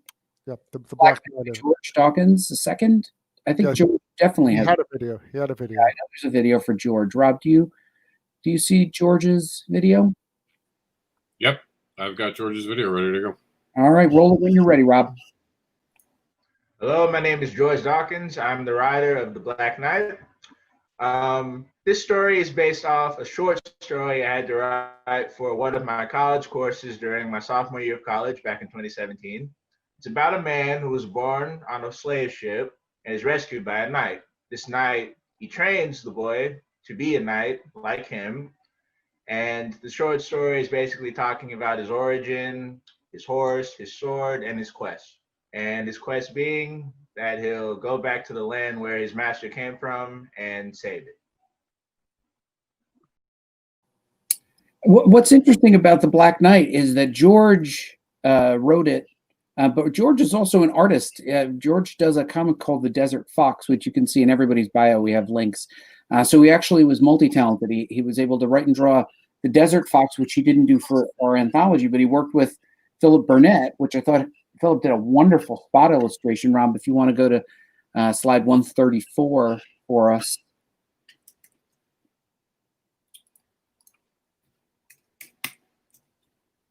There you go, 134. Beautiful work with light and dark there. I thought that was real nice. And then if you go to 135, you'll see the flash fiction page. You don't want to read it. You want to read it in the anthology, but we want you to see that it's there. And George was on Geek Speak and went really into the process and what he does. So if you guys want to check out Geek Speak, there was one with George in it, and it was about this actual challenge. So he went really deep into talking to us about how he worked on it. And it's funny that wall of text, there's a lot that goes into it again. It's not just something someone put up there. You can spend days just ripping that apart and putting it back together. Hey, Rob, can you put a link to that in the comments so people can find that? Thank you. All right, the next one is. Can I just say something else about George's before we move on? Is that you notice how he said he had written a longer story and then he cut it down even more for the Flash Fiction Challenge? We were talking about this before. William Faulkner once said that novelists are all failed short story writers, and that at its essence, the short story is the more is the truer form, short story and poetry. He was actually probably stole that from Poe, because Poe was really into short story. Also would say that the short story is the highest form of literature. And it's interesting, as you sit with a story for a long time, you can really distill it down to the essence, and often it will work even better as a flash fiction than it did as a short story than a novel, that kind of a thing. So I thought that was a really interesting thing to go back to what we were talking about at the beginning that George said in his intro. I agree. All right, let's go to 136 by this fella named A. Rubin, who I believe has an introduction, right? Yeah. It is up, but again, it's going to be a little choppy. I do apologize for that. We had to do a quick convert. I didn't have the time to properly do it. The audio should be good, though. I checked the audio this time. Here we go. Giddy up. Two wizards stare at each other across a dusty road under the clock tower. This town ain't big enough for the two of them. Or is it? Find out in The Duel, written by A.A. Rubin, illustrated by Mike Ponce.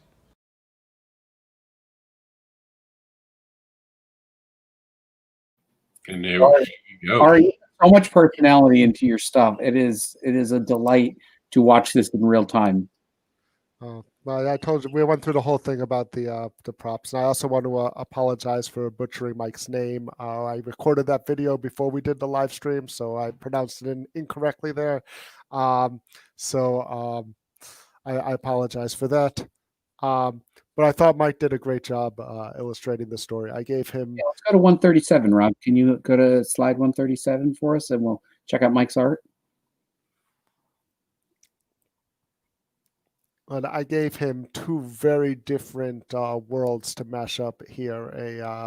A classic spaghetti western, Clint Eastwood, narrow eyes staring across the road, a gunslinger thing, and fantasy wizards with cloaks and staffs and pointy hats and that type of thing. And I thought he did a great job of putting it all together in the illustration there. And then, Rob, we want to go to the next slide. Just show the text on 138. Yep, there you go. And then, and again, this has a twist ending, so we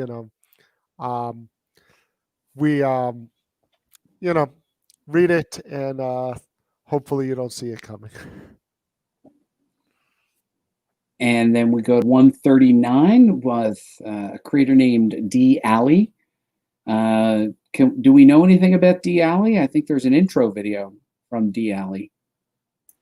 Actually, Nah, you don't need to see that. the video's having problems playing, so we're going to have her narrate it for us. All right, D. Alley, give it to us. Sorry, I'm in one of those creative phases where I've got a million names. So basically, this is a short story from a very large epic that I'm working on. Buddy helped me learn what it is to cut a story down, and Ari helped me actually cut it down because, oh my God, that's a lot harder than I thought it was going to be.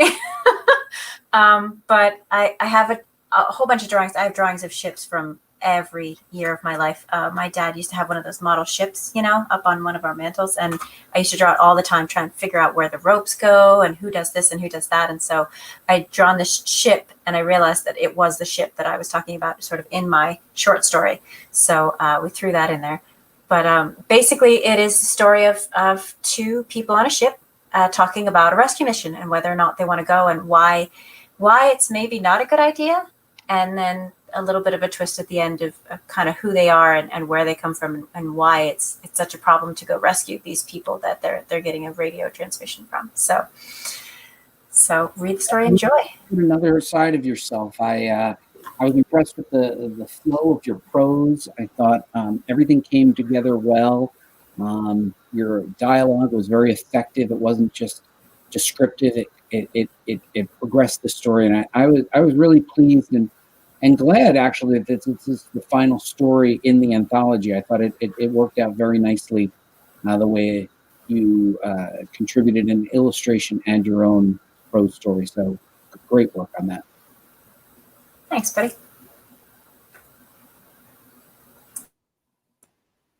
All right, looks like you're going to talk. Go ahead. Oh yeah, no, that's it. I was, with all of these stories, I mean, just like with the comics, you have some very different perspectives, very different styles of the story. And I know that, with Erin's story, I like the way, I don't want to spoil anything, but I'd say I like the way that the last line ties the whole story together. I think it does a good job of ending at that moment of epiphany, kind of like the way a James Joyce like Dubliner story might, where it ends the way it's not necessarily the end, it's kind of the beginning of something else which fits into her epic, but it is the moment when the character has that epiphany, realizes something important about themselves, and is now ready to go on to the next stage in their life, whatever it is. So that was actually my favorite part of it, was that last line and how it came together like that. And of course, we all know that Erin loves pirates. So we're glad that she got her foot in the door with Spoilers. It's a pirate ship. There's a picture. Fair enough. All right, so if you go to 142, Rob, my spoiler is that I write an inspirational afterword. You don't want to try to read it on the screen. You really want to immerse yourself. Maybe, get into the bathtub with your laptop and just read my afterword, because I feel like, you need to spend.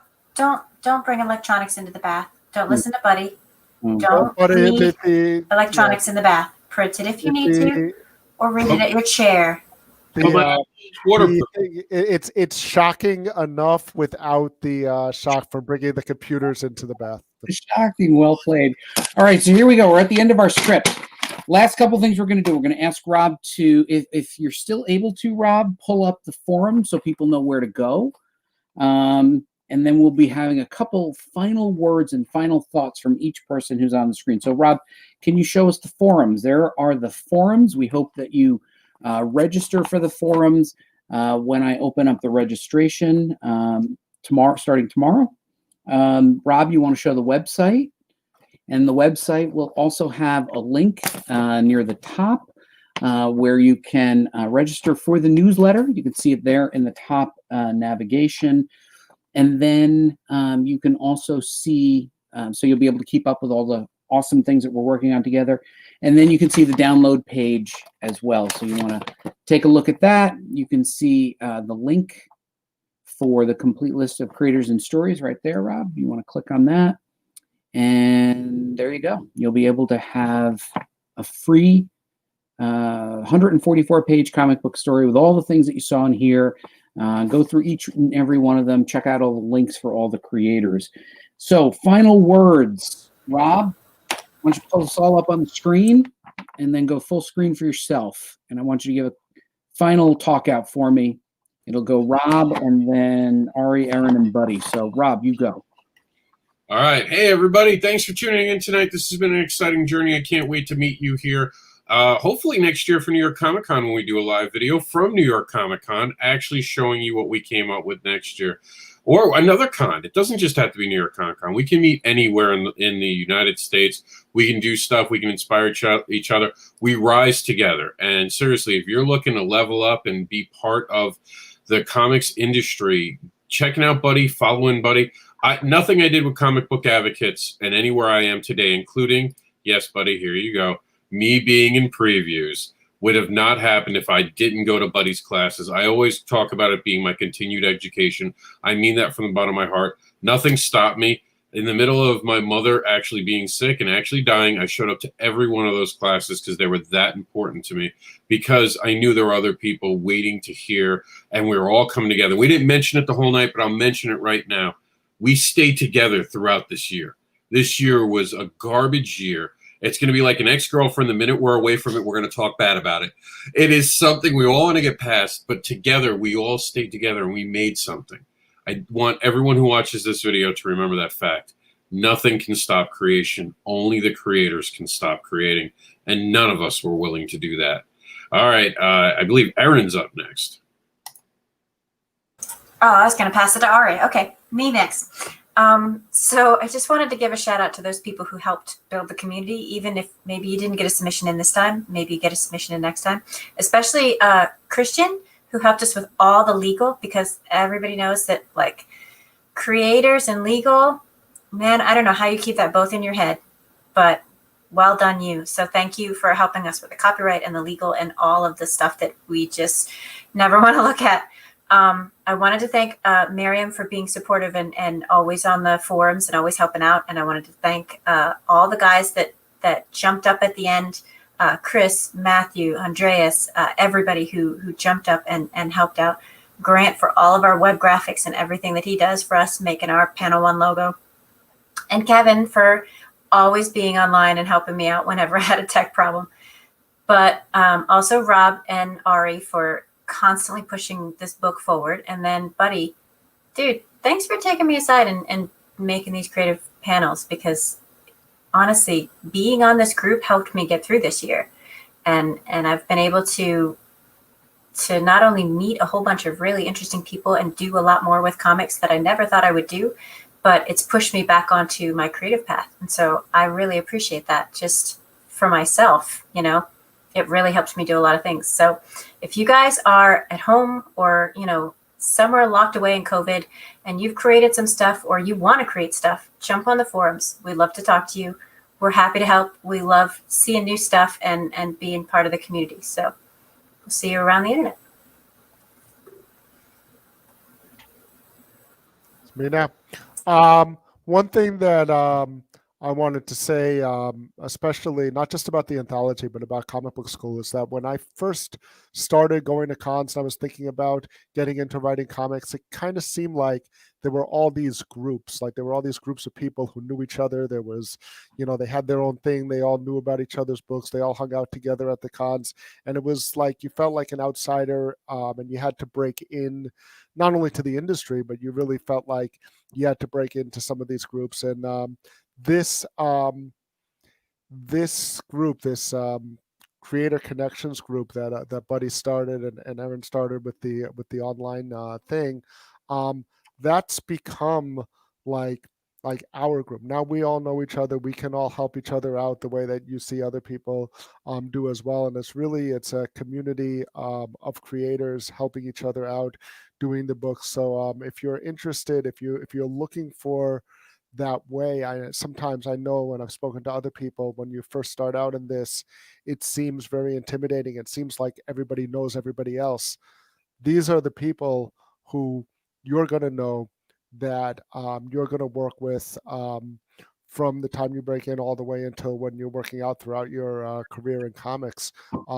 So when Buddy opens up that registration, you should get into it and join the community. The supportive community. You get better.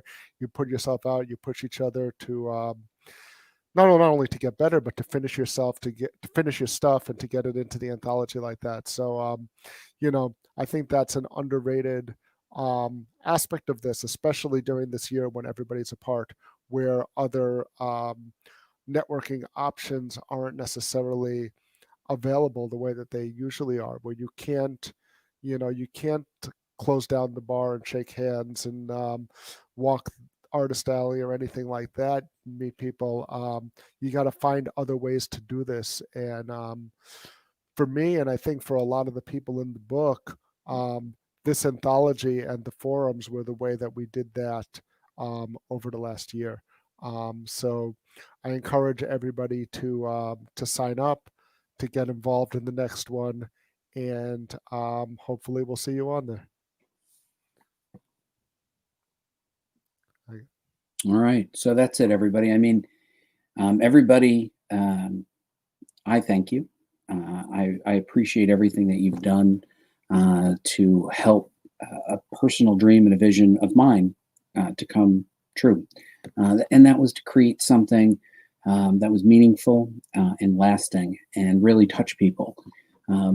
You know, this is made possible by Erin and Ari and Rob and Arielle and Chris and Kristian and Matthew and Grant. I mean, Kevin, we sometimes forget to name everybody, but I think the reality is you know who you are.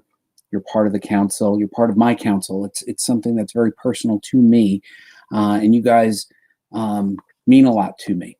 And I hope that the relationships that you've built here are meaningful to you as well. I've said this probably in other panels, but it's worth saying again. If you imagine the block that you live on, or some block that's reasonably well populated, and you said, where are the people who read comic books? You'd immediately cut that block down. And then you said, who are the people who want to create comic books? You'd narrow that down even further. And who are the people who take the time and effort to make comic books? And you really just cut it. You'd be the only person on the block practically. The truth of the matter is, it's really hard to make comic books. It's not a sprint, it's a marathon. You have to commit to it. And there was every reason in the world this year to stop. Nobody would have blamed you if you said, I just don't feel like I can be creative. And yet you were. And I think it's part of our DNA. right? Like in the caveman times, the cavewoman times, somebody went out and, I don't know, hunted a brontosaurus or something and brought home game and everybody was eating it and having a great old time. And our ancestors were the people that went, we should document this. And they made a comic on a wall, right? These cave paintings are our ancestors. All of us have that little strand of DNA in us that make us storytellers. So despite the logic, none of this makes any sense. To toil away while you're home, to spend more time on a screen telling a story where you honestly didn't really know if this anthology would come out. You did it on faith, but at the end of the day, you did it because you felt compelled to tell a story, and that's not a choice. It chose you, and we chose each other. And I think it's really important to know you're not alone. That if you keep telling stories and keep creating stories and keep completing, there will always be an audience. We are your audience. We are the tribe that we build for ourselves, right? We have a family that we're born with and a family that we are adopted to. And this is your family. And making comics will never make sense, especially if you're planning to give them away for free. But don't try to think of the logic of it. Just think that you want to leave your legacy as a storyteller out there in the world. And so for Comic Book School and everyone who worked on it and contributed and rallied behind this little dream that I had to build a community, I thank you very much.